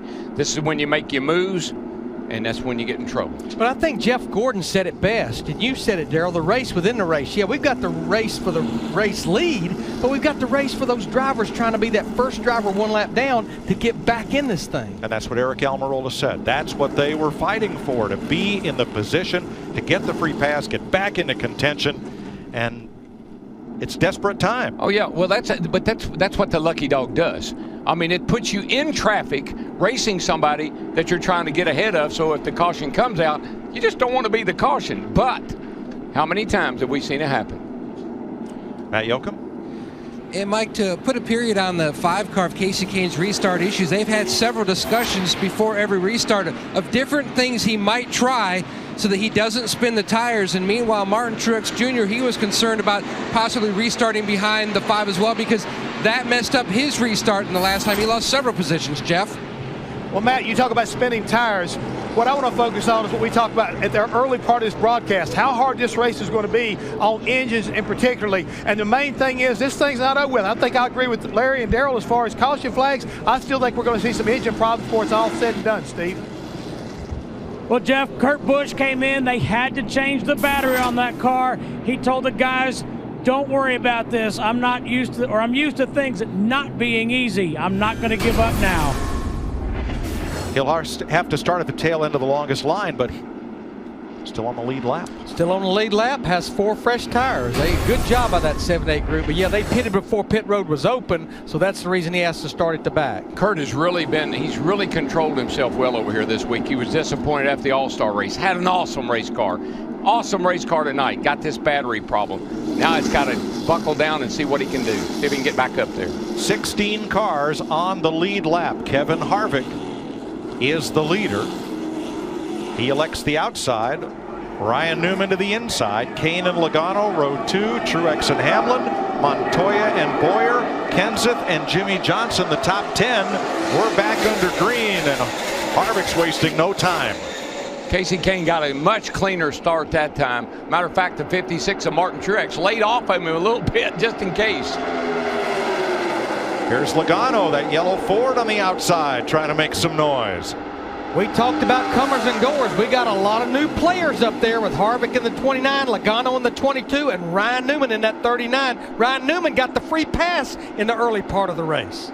On the second caution flag, and now he races for second place with Kahne and Hamlin side by side for third behind them. Side by side for 5th. That's Boyer and Truex, teammates. And along comes Johnson to make that a threesome. No, it's a 2x2x2.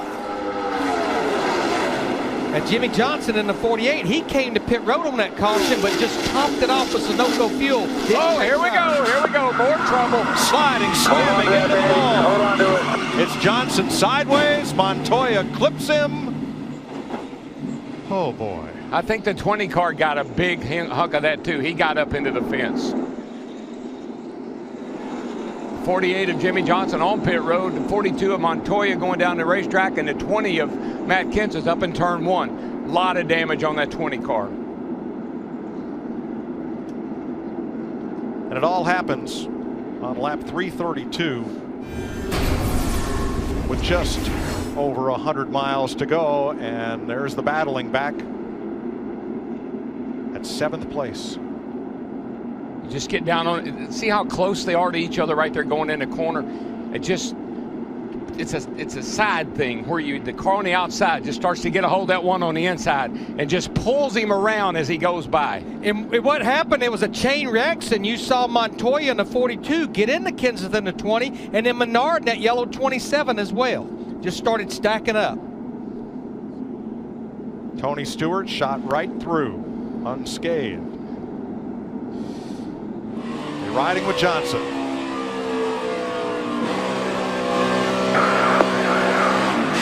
Hold on to that, baby. Hold on to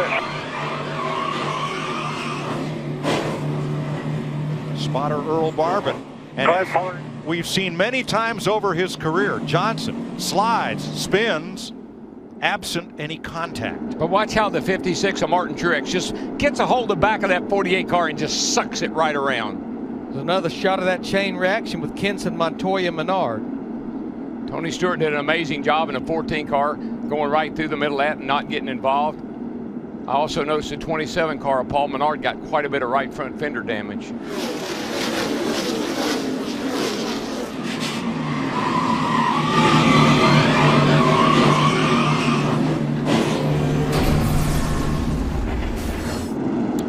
You know what? That's exactly how it sounds. That's exactly how it sounds.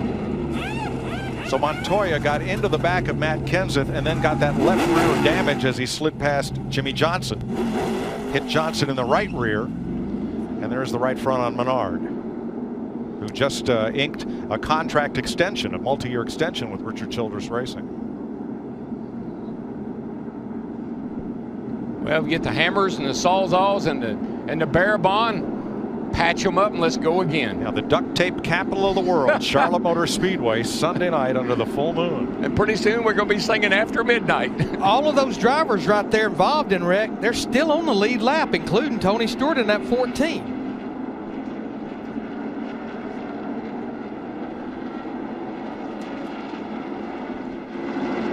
Let's have one more look at it as Jimmy Johnson goes around and Montoya gets in the back of Matt Kenseth.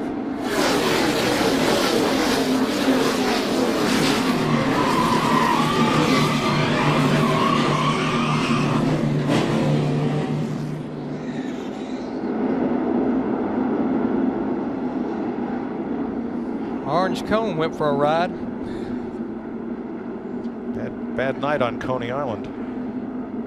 Kevin Harvick is the leader at 500 miles.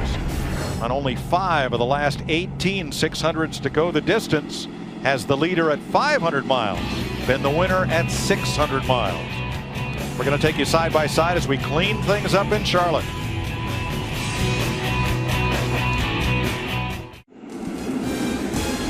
"63 laps to go as we support Memorial Day weekend and salute the troops here at Charlotte Motor Speedway.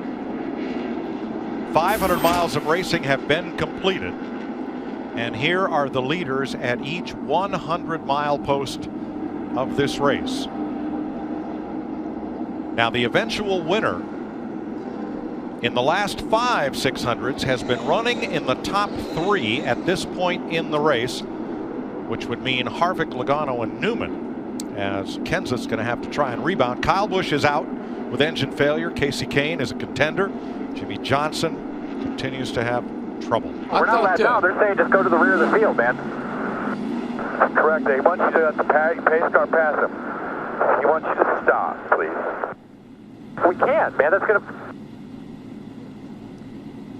Trying to put Jimmie Johnson in the proper position here. And he's got to wait on the pace car. The caution is a great break for Kurt Busch. Oh, yeah. He restarted 22nd because he pitted early to make that battery change. He passed several lead lap cars. Several lead lap cars got involved in the crash, so here's Kurt Busch ready to restart 10th with Harvick and Logano on the front row. Casey Kane got that restart thing figured out. The last couple of restarts have been a lot better for him. So Jimmie Johnson now one lap down. Kevin Harvick looking smooth at the front of the... Oh, Logano almost turned it around coming off turn 2. See Clint Boyer in that 15 car on the outside of Brian Newman in the 39. I think they've just been making his car better and better as we went into the night. Yeah, Clint Boyer won the race here last fall. That was a 500-miler, so we know he knows how to win these races at Charlotte. But, Mike, I thought you and I went to the Madhouse last night. Bowman Gray Stadium, the little quarter mile around the football field, you bet. These cars look like they've been racing at Bowman Gray, most of them.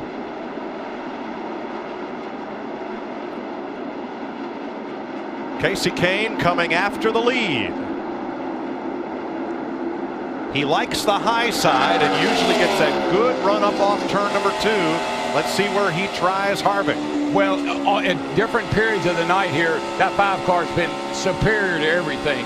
And right now, it's coming on at the right time. This thing is on a rope and it's going somewhere. High, wide, and handsome off turn 2, and Kane just ran the fastest lap of the race. 3/10 quicker than the previous fast lap, and he's got the lead again. 28:10. I mean, that's an incredible speed. We're getting late damn in the close race. to qualifying That's laps. qualifying speed. Yeah, Casey Kane got such a good run the last time through 1 and 2, and then 3 and 4 up there on the top side of the racetrack. The nighttime is turning out to be the right time for Kane as Mark Truex and Tony Stewart battle for 9th. But, Mike, a car that can run with Casey Kane, and he will get there, I believe, is the 78 car of Kurt Busch. He's already up to 5th. Kurt Busch in the 78 is coming. See Marcus Ambrose in that 9 car just outside the top 10. Remember, a lot of damage to his race car with that cable and that rope back on back lap 122. Ambrose 11th of 15 lead lap cars. And one of Matt Kenseth, he restarted last car on the lead lap, and he has not been able to close. Flat tire for Jimmie Johnson. He was 1 lap down, he's now 2. Yeah, we're hearing that he actually got back up into the wall. Yeah, he's got a lot of damage on that car, Larry. I'm not surprised. The right rear quarter panel is destroyed. Johnson came in as the point standing leader. And here is Kenseth. I've seen a lot of sparks from underneath that car. They patched it together as best he could.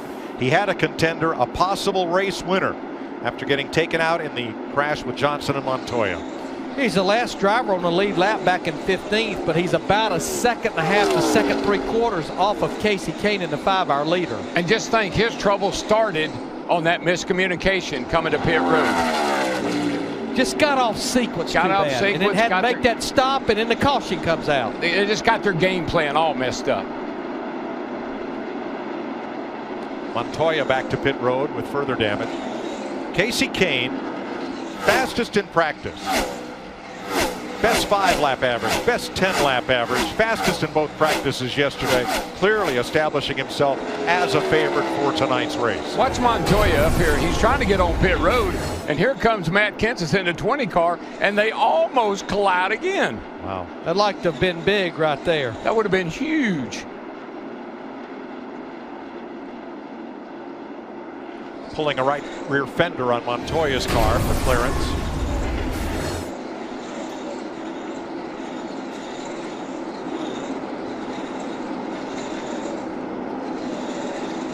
Tough night in Charlotte for one, under the full moon, which has done very strange things here since about lap 240.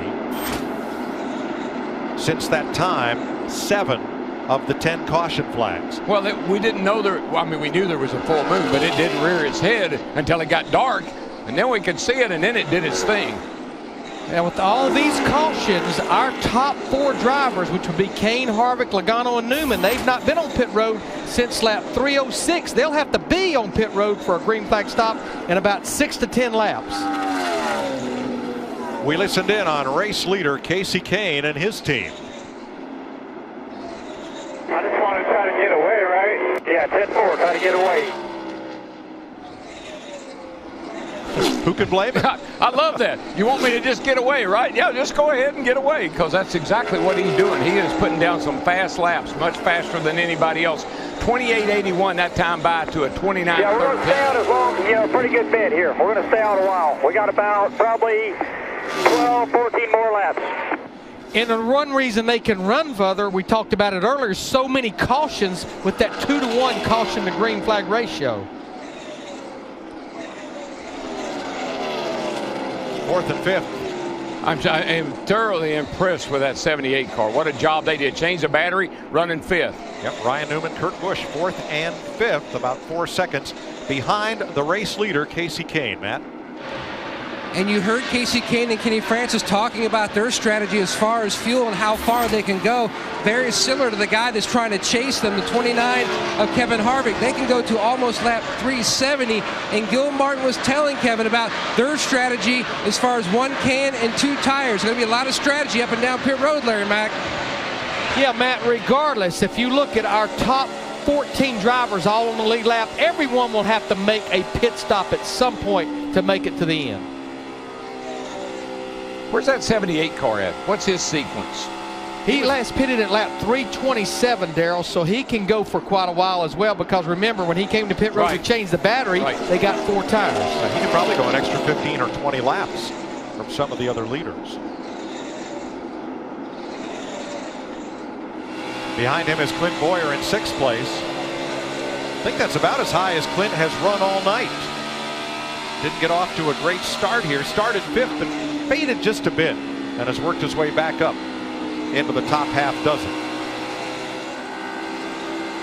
Joe Gibbs Racing dominated early. At one point in this race, they had all the top 3 positions, but Denny Hamlin is the highest Gibbs Toyota right now in 7th. And here's the 2nd best Ford in the race right now. Joey Logano 3rd. Carl Edwards in 8th place. That blue and white Ford coming into view. Krista. And Carl Edwards has been relatively quiet all night. They qualified 13th in this race, and he was unhappy with that. He said, I know we've got a faster car, so they've just been plugging away at it tonight. Right now, their water temp running just a little bit high. Tony Stewart started 25th. He's had a strong march through the field up into the top 10. And he last pitted at lap 335, so he can go almost to about 10 to 15 laps to go. Just a little splash of fuel for him if we stay green. That would be my plan. In and out. Martin Truex Jr. Here's Michael Waltrip Toyota running in 10th after starting 17th tonight. He's 9.5 seconds off the lead. Has the best average finish here at Charlotte over the last stretch of anybody in the field. And Marcus Ambrose, who had to replace a brake line during the first red flag period, got a free pass, and he's up to 11th. It's good to see Marcus running 11th. I mean, the trials and tribulations they've been through over here for the last 2 weeks, it's good to just see them have a car that he can drive tonight. See Jeff Burton here riding with him in the 31 car. The biggest thing you could say about Jeff Burton, he has stayed out of trouble tonight. He's just been plugging along. Started back in the 27th position. Here he is in 12th. Last car on the lead lap will be the number 27 of Paul Menard. Another nice job of fixing that right front fender damage and keeping him in the hunt. Pulling up on Bobby Labonte in the 47, who got his first career win here at Charlotte Motor Speedway in the 600 some years ago when he was driving for Joe Gibbs. You know, another reason I think Kenny Francis told Casey Kane in that 5 car to get as big a lead as you can. I don't think they want to wait in pit as late as possible. They don't want to get burnt like some of those drivers did a while ago by making a green flag stop and then the caution coming out. Casey Kane got a new good luck charm this week at the Speedway Children's Charities live auction. Bid and bought a yellow Labrador pup. Not sure Casey's getting a lot of sleep, but I'm sure he's having a lot of fun with that new puppy. Well, the other thing Kasey Kahne's trying to accomplish, something that only one man in the history of the Coca-Cola 600 has accomplished, 4 or more 600 wins. The other one, our Darrell Waltrip with 5. In the last 7 Coca-Cola 600s, Kasey Kahne is the only repeat winner 3 times in the last 7 years. Tell you what, guys, you have to be also pretty impressed with the guy running second, Kevin Harvick. He has all night long gradually, slowly worked his way into a pretty good position right here, Larry. Things could work his way. It's not over for Kevin Harvick by any means. It's never over for Kevin Harvick. You never know what he's going to do. That Folds of Honor paint scheme on Harvick's Chevrolet. 42 laps to go in the Coca-Cola 600 at Charlotte. Kasey Kahne with a 3.5-second lead. Aerial coverage provided by Goodyear, proudly supporting our military for 100 years. Show your support for our troops at Goodyear.com. Goodyear, official tire of NASCAR. 37 to go, and Kasey Kahne, the leader. Maybe the final round of pit stops. So let's check in with Matt Yoakum. And Kasey Kahne on his way down pit road. But meanwhile, there's Denny Hamlin in the 11. He said he needs to be tightened up just a tick.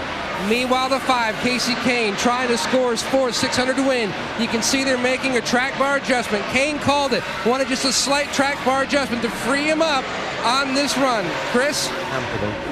All right, thanks very much, Michael Waltrip. It's tense time for Kasey Kahne and these guys. We saw Matt Kenseth earlier in the race get bit by a caution coming out during green flag pit stops. Kasey's got the dominant car, but you can see there's guys that are pitting. We also have Kurt Busch, who can stay out on the track for many more laps before he'll have to pit. Kasey and Kenny Francis, that whole 5 team is very nervous right now. Logano has pitted, Boyer, and now Ambrose. That's right. Among the lead lap cars. Steve. Marcus Ambrose on pit road, right side tires. Some of the teams talking about taking just 2, but Ambrose will take 4. Doesn't need all the gas. 4 tires for Marcus Ambrose. Right, Steve, just 34 laps to go. Don't quite need a full fuel load.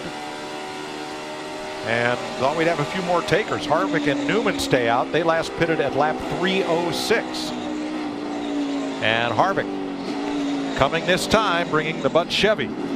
When you don't need a full load of fuel, it's what you call a time stop. You know when you're going to go. Ryan Newman will pick up the lead with Harvick stop. Danica tagged the wall in turn 4, but she makes it to pit road and will stay green. Harvick in for service, Matt. Kevin Harvick slides to a stop. They could have gone to lap 370. The early game plan, chassis adjustment and right side tires, but they're going to call the audible now and go with 4 for Harvick. Krista. Matt, Ryan Newman has been relatively quiet all weekend. He joked that we are taking the Tiger Woods approach, wait until Sunday. Guess what? They also may be taking a pretty big swing because they don't need that full load of fuel. Their plan is just 2 tires. Tony Stewart, the leader, as Kurt Busch comes in for what he hopes is his final stop, Steve. And Mike, they thought about staying out to about lap 380 and taking 2 tires, but Todd Berrier changed his mind. 4 tires so they can get them on earlier and make a run to the front. See Tony Stewart now in his 14 car. He's our leader. Remember, he last pitted at lap 335. We feel like he can go somewhere between 10 to 15 laps to go in this race before he has to make a stop for a splash of fuel. Yeah, I think he's in a really good spot right now, Larry, because he's going to be able to spend the least amount of time on pit road. Carl Edwards in second and Jeff Burton in third are going to have to be in soon. The question mark could be Paul Menard, who was last in at lap 337. Matt Kenseth comes in for his hopefully final stop, Steve. And Matt Kenseth struggling just to hang on, Mike. He just told Jason Ratcliffe, I'm so sideways loose, I can hardly hold on to it. 4 tires for Matt Kenseth. Krista. Jeff Burton also in for the 4-tire stop. He said he's tight in the middle, loose everywhere else. He's been tight all night long. For example, Kevin Harvick's running 29 flat. That's a second faster than second place Carl Edwards and 1.3 faster than third place Jeff Burton, who's just come onto pit road for his stop along with Regan Smith. So Edwards and Stewart and Menard are not going to be able to stay out there for long. Watch the 29 car here. Kevin Harvick gets the 99 and Carl Edwards up on the outside. 48 slow on the bottom. Harvick has to really do a nice job of kind of threading his way right through this mess. He's got a faster car than all those guys. Nice job. Runs up on the back of the 32 and clears him, and away he goes. Well, and the one thing he has right there, he has those 4 fresh tires versus a lot of those other drivers. Oh, yeah. It makes you feel good, and you go fast. You feel like Superman. Now, when pit stops cycle through, Harvick will be the 3rd place car. Ryan Newman 5th. Tony Stewart is the leader. Stewart will have to stop. So will Carl Edwards and Paul Menard.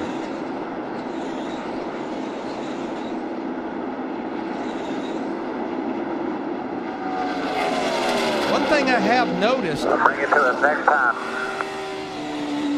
Sounds like they may be bringing Tony Stewart in this next time. That was Steve Addington, his crew chief.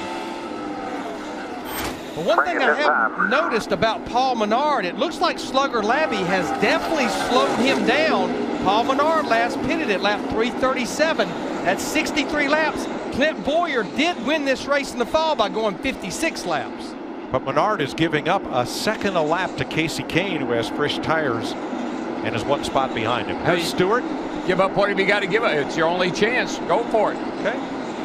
That will turn the lead to Carl Edwards as Stewart rolls into his pit stall, Steve.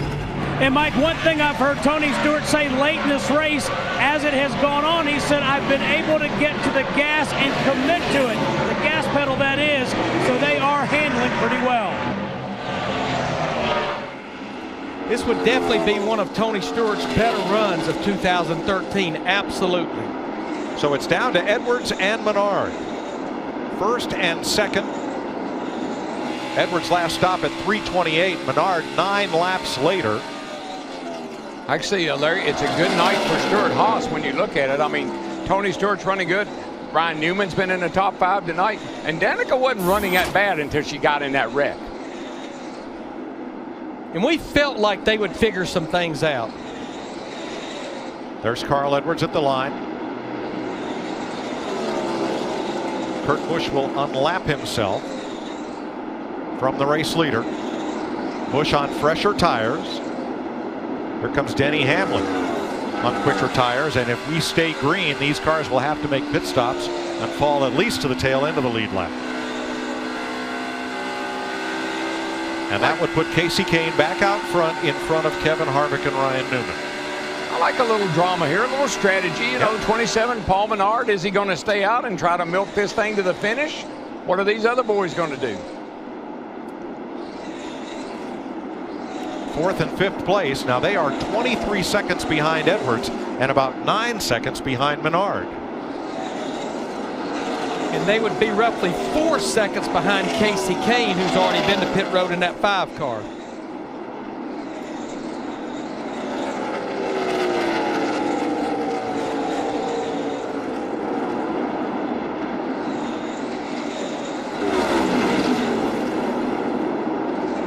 We know for a fact Carl Edwards in the 99, he will absolutely come to pit road. Still not really sure. That would be a long way, especially when I look at the lap times that Paul Menard's running right now. Yeah, I think so, Larry. And there's no way he's going to be able to hold off Casey Kane. No. Casey Kane's coming like a freight train right now. Yeah, 3/4 of a second to a second a lap. But he might be able to get a better finish than he would if he stopped, if he can make it.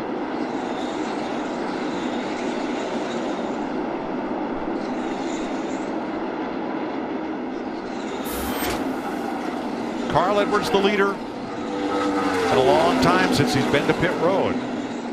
51 laps. Some of those were under caution. Well, you see the difference of fresh tires right there on Tony Stewart in that 14. Huge. Yeah, about a little over a second difference in lap time. So here's our sprint, 20 to go. Edwards will have to stop. We believe so will Paul Menard. And with 10 cautions for 58 laps, 2 red flags, and 25 lead changes among 11 leaders, Casey Kane is in position to score his 4th victory in the Coca-Cola 600. Kevin Harvick, the closer, got to the front, and won the Coca-Cola 500. But with 100 miles left to go, can Harvick get back on point and seal the deal? Edwards is in. Krista? 2 tires and a splash of Sunoco fuel. That's the command for Carl Edwards. Now Paul Menard stopped about 8 laps after Edwards that last time around. We'll see how far he can go as he leads Kasey Kahne by 3 seconds. Yeah, at the time differential we're seeing right now, Kasey Kahne would catch him in about 6 laps. He's now on pit road. Here he comes. And Kahne flashes past and reassumes the lead as Menard makes his final stop. Steve. It's going to be right sides only for Paul Menard, and Mike, they've done a great job. They've never been able to get the tightness out of that race car, but still, they've been close to the top 10 all night. 2 tires for Paul Menard. Yeah, great job by that team. Slugger Labby and that group to be able to patch that thing up and keep him in the hunt. Nice job. So now Kevin Harvick's task is to erase a 3-second deficit to race leader Kasey Kahne. He would have to be holding back a lot to be able to do that, Mike. Kahne is just, again, as he has been most of the night, he just seemed to be able to run ever how fast he needs to right now. This is a battle for 4th. Joey Logano on that 22 car. You see Clint Boyer in the 15, and here comes Kurt Busch in that 78, trying to get back to the top 5. 78. Oh, we got a caution, guys. Yellows out, yellows out, yellows out, yellows out, yellows out. Well, that changes everything. Hello. Debris on the front straightaway gives us our 11th caution flag tonight at lap 384. 16 laps to go. Well, with all the damage so many of these cars have out there, I have no idea. That could have come off the 20. It could have come off the 48. There's a bunch of cars riding around with a lot of patches on them. Talena Harvick there watching.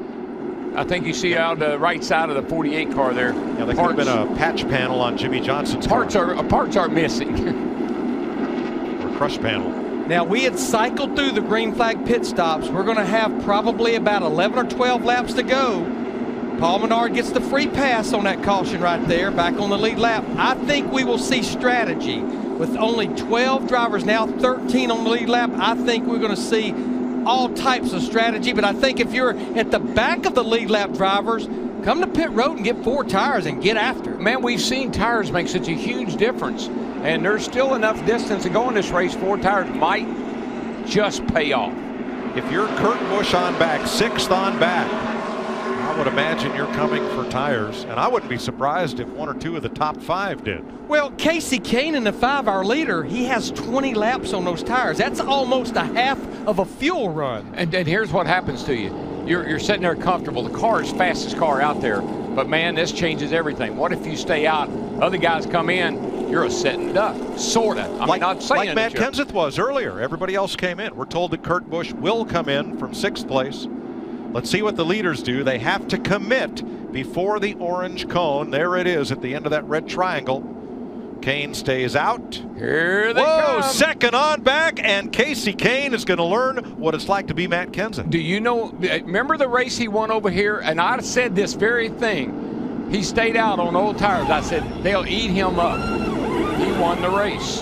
He must know something for he and Kenny Francis to have made that decision and stay out with only 14 to go. Matt. Mike, the 5 team debated the scenarios. They decided to stay out, while Kevin Harvick and his group, they came for 2 tires. I think the 2 right side tires, I think that's the way to go. And I'm seeing a lot of drivers and their teams that went that way, including like Clint Boyer in the 15. You can see all of them that basically went with 2 right side tires. Martin Truex gained 3 positions that way because everyone behind him took 4 tires from Joey Logano, 8th place on back. I just know that in the past over here, we've seen staying out on old tires pay off. But I'm just not sure. We've seen a lot of tire wear tonight, and there's a big difference in new tires versus used tires. I don't know about that call, guys. Earlier in the evening, Matt Kenseth ran very well on worn tires. Only driver he couldn't hold off was Kasey Kahne. we were all very impressed with what Matt Kenseth could do with a very fast car on those older tires. I'm sure that played into Kenny Francis's decision to leave Kasey Kahne out. He only is going to have to run about 10 or 12 laps to win this baby. But guys, Kevin Harvick was matching Kasey Kahne's lap times as the race was winding down. So the closer is on it. He could be a real factor. That time earlier. And don't forget, Michael, Kasey Kahne has struggled on every restart tonight. The last couple have been better than some of the earlier ones, but he has had trouble on restarts. That could bite him. Darrell, we're going to get about a 10-lap short track style shootout under the full moon to settle this one. Oh, well, that's what I've been waiting for. Yes, 575 miles we've driven to get to this point. Yes, sir. Just saw Delana Harvick there, Kevin's wife. I know we're a third of the way through 2013. It was known before 2012 ended that Kevin Harvick will be leaving Richard Childress Racing at the end of this year. These guys are not giving up, and Kevin told us that a few weeks ago, that it's business as usual to the checkered flag at Homestead. No lame duck dynasty here. They're on it. They're in it to win it. He wants to leave Childress better than it was when he got there. It's the only Sprint Cup team he's driven for in his career. All right, we listened in on Kasey Kahne's team once again.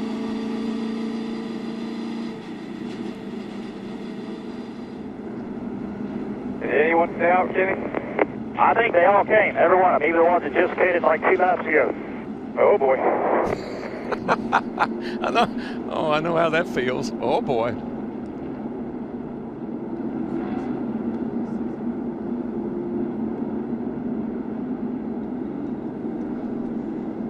But as with Matt Kenseth, it wasn't a bad call to stay out. If he's good on worn tires, it wasn't a bad call. And I think, Larry, drivers right behind him having only 2 and not 4 fresh tires, that may fall in Kasey Kahne's favor. Well, and the longer we run here under this caution, letting those tires cool down, that's in Kasey Kahne's favor. You know, that was not a bad call that Kenny Francis made. He's the one that had to set the benchmark to whether to come to pit road or stay. I think when he stayed, that's probably what led drivers like Kevin Harvick and Ryan Newman and others to hit pit road. The call will work out fine if Kasey gets a good restart. But if he gets a bad restart, he's starting on the outside. His car's been pretty good up high. But, buddy, if a couple of guys get out there and ahead of him on new tires, he might be in trouble. More than 5 hours of racing. Kyle Busch in the garage, blown engine. Jeff Gordon crashed. Dale Earnhardt Jr., blown engine. Jimmy Johnson all taped up. Matt Kenseth piled into after leading a lot of laps. 2 red flag periods, 11 caution flags, and it's going to come down to an 11-lap shootout where the number 5 of Kasey Kahne on worn tires tries to hold off Kevin Harvick and others on 2 tires, and from Joey Logano in 8th place, the yellow car on back, they have 4 fresh tires, and they've got to figure out what to do for 11 laps. There's 2 guys back there that I really like. I like that 78 car. Kurt Busch been fast all night. That 11 of Denny Hamlin. I tell you, this thing is a long way from over. This could get really, really exciting. I'm not going to count that 39 of Newman out either there. Here we come to complete 389 of 400 laps, 11 laps to go. Kahne on the outside, Harvick inside. Good even restart. Newman looking both ways. Busch to the outside, 3 wide into the corner. Kurt Busch trying to make it happen in that 78. There he's going, man. He's got that outside line, and then Kurt Busch is going somewhere down that back straightaway. Smoke from Denny Hamlin in 4th in the 11. 10 to go when they come back. Boy, Kurt Busch to the bottom. 78 just turned it down to the bottom of that racetrack. The little engine that could. The single car team from Denver, Colorado. Up to 3rd, chasing Harvick and Kahne. What a night for Kurt Busch. Battery problems, car wouldn't fire. They had to push it in, put a battery in it. Here he is with a shot at maybe getting up there and winning this thing. Tony Stewart from 9th coming. Here is Ryan Newman alongside Denny Hamlin, the pole sitter, fighting for 4th. And we know where our leader came from, but he has done an amazing job tonight. Kevin Harvick in that 29 car. This would be huge for that 29 team. Richard Childress, Kevin Harvick. What a night.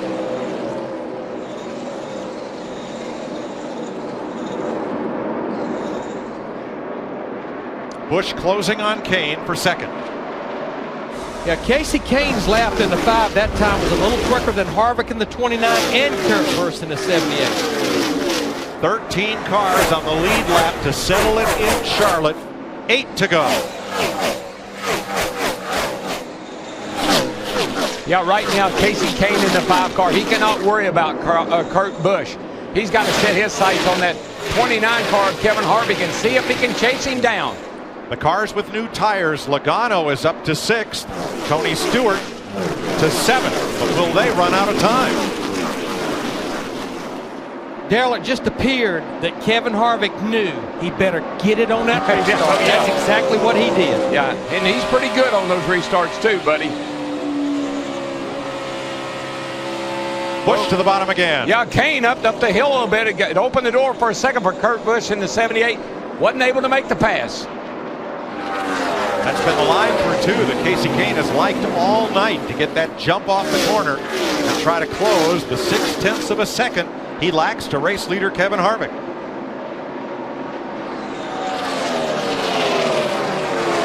Logano will challenge Newman for 5th. Stewart right behind. Remember, they have 4 fresh tires. Harvick is pulling away. He's a 10th quicker that lap by. Kurt Busch in the 78 on the left-hand side. He almost got too low on the racetrack. Hit that apron, you could see the sparks flying.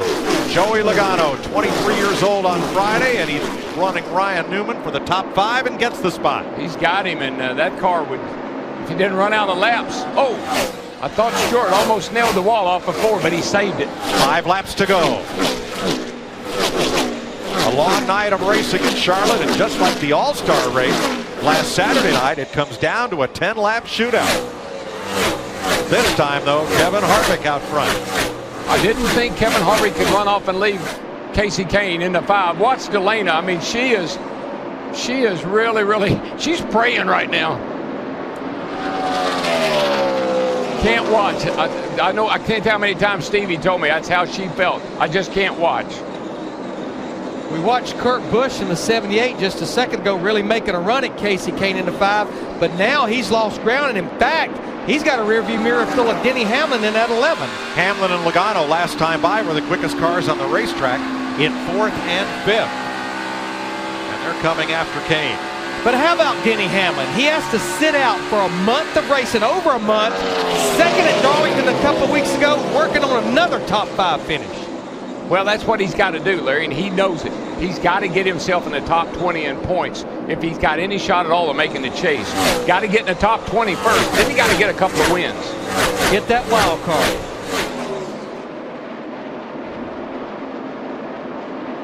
Rounding turn 4, coming to 2 laps to go.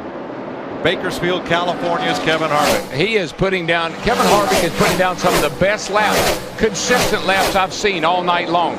28 O's, 29 O's, 29 10s, right in that range. Kurt Busch, Casey Kane. But Denny Hamlin's 11 and the 22 of Logano closing in.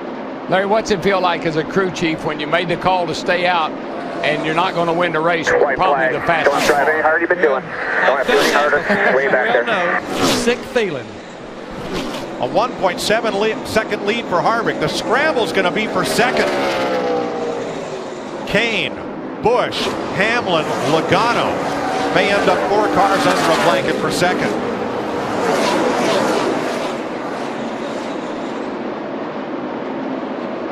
Rounding turn 4 for the 22nd win of his Cup career. The Coca-Cola 600 goes to Kevin Harvick.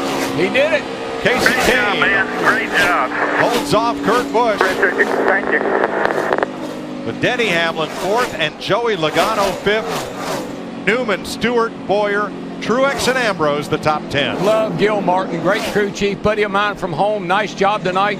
29 team, the 29er.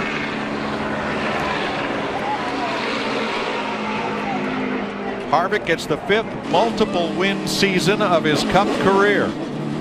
For Richard Childress, his car owner, career win number 103 and his 5th in the Coca-Cola 600. This man here, he knows how to do a burnout.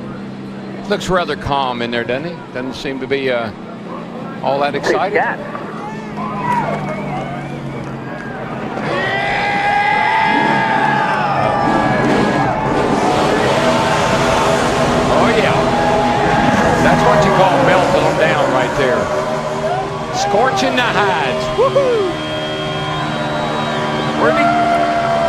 Harvick stopped for 2 tires with 14 laps to go. And that produced the 5-hour energy big move of the race. Kasey Kahne stays out. Kevin Harvick comes in for 2 tires, leaves pit road first, and on the restart, Kahne chose the outside. That's been the preferred line for Kahne all night, but Kevin Harvick got the jump, and that's a 5-hour energy move of the race.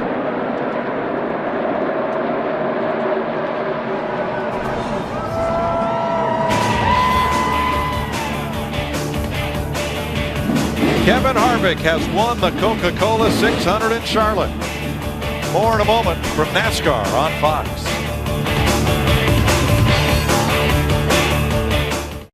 For Kevin Harvick, a 15-to-1 betting choice in Las Vegas. And wearing I should have a patriotic paint scheme, folds of honor on his car. Congratulations. And Steve Burns is there for the celebration.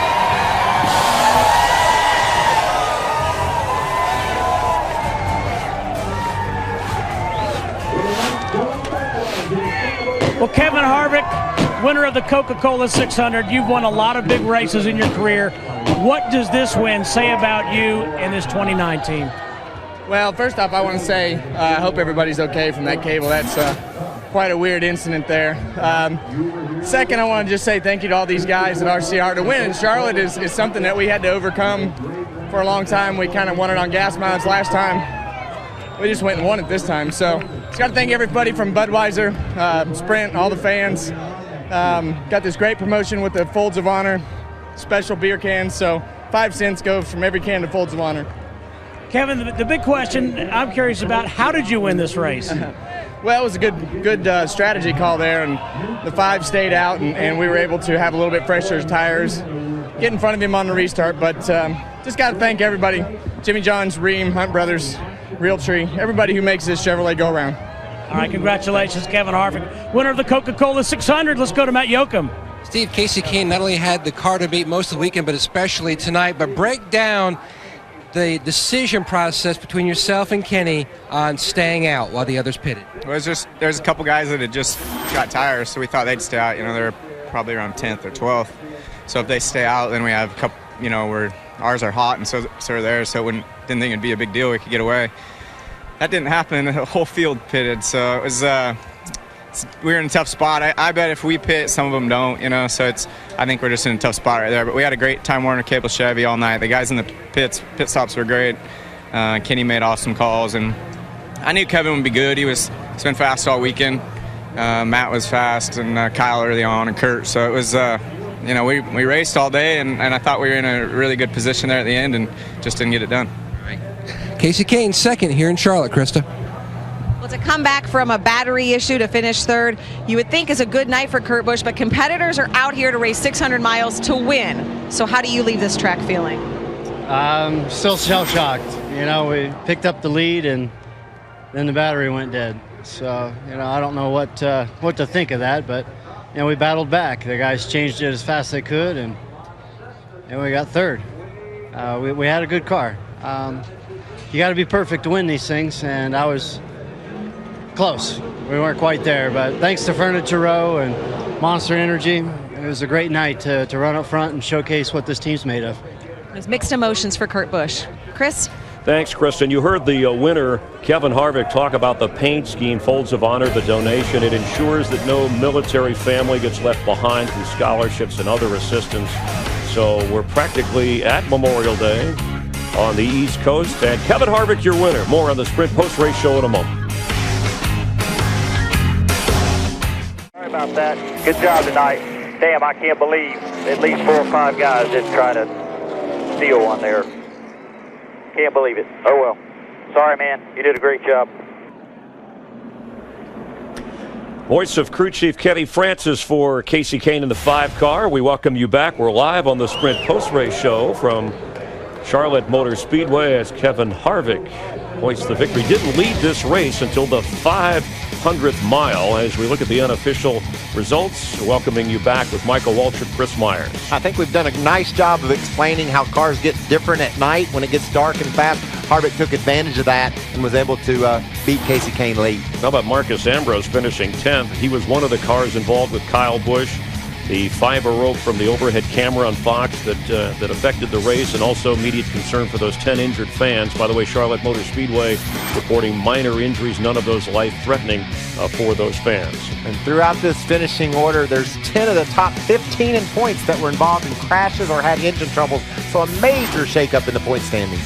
Eric Almirola from Tampa in the top 10 in points. One of those involved, Jeff Gordon. Look at Brad Keselowski, our reigning champ. He misses his crew chief, Paul Wolfe, who returns next Sunday. Certainly does. When they went to Texas, he was second in the points. Now he's almost fallen outside the top 10.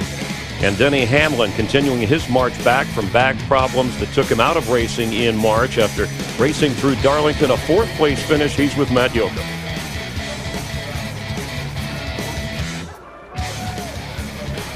A near win at Darlington for Denny Hamlin, another strong top 5 finish here in the Coca-Cola 600. But how would you describe all the chaos with the final restart? It was, I thought we were in a position where we could have made some noise, but I just could not get my car to go on restarts. I got to be more aggressive. There's some things I got to do to be better, but we just hung around the top 5 all night. Couldn't make a whole lot of noise. It was so hard to pass once it was after about 3-4 laps after a restart. You were pretty much locked in the position you were going to be in.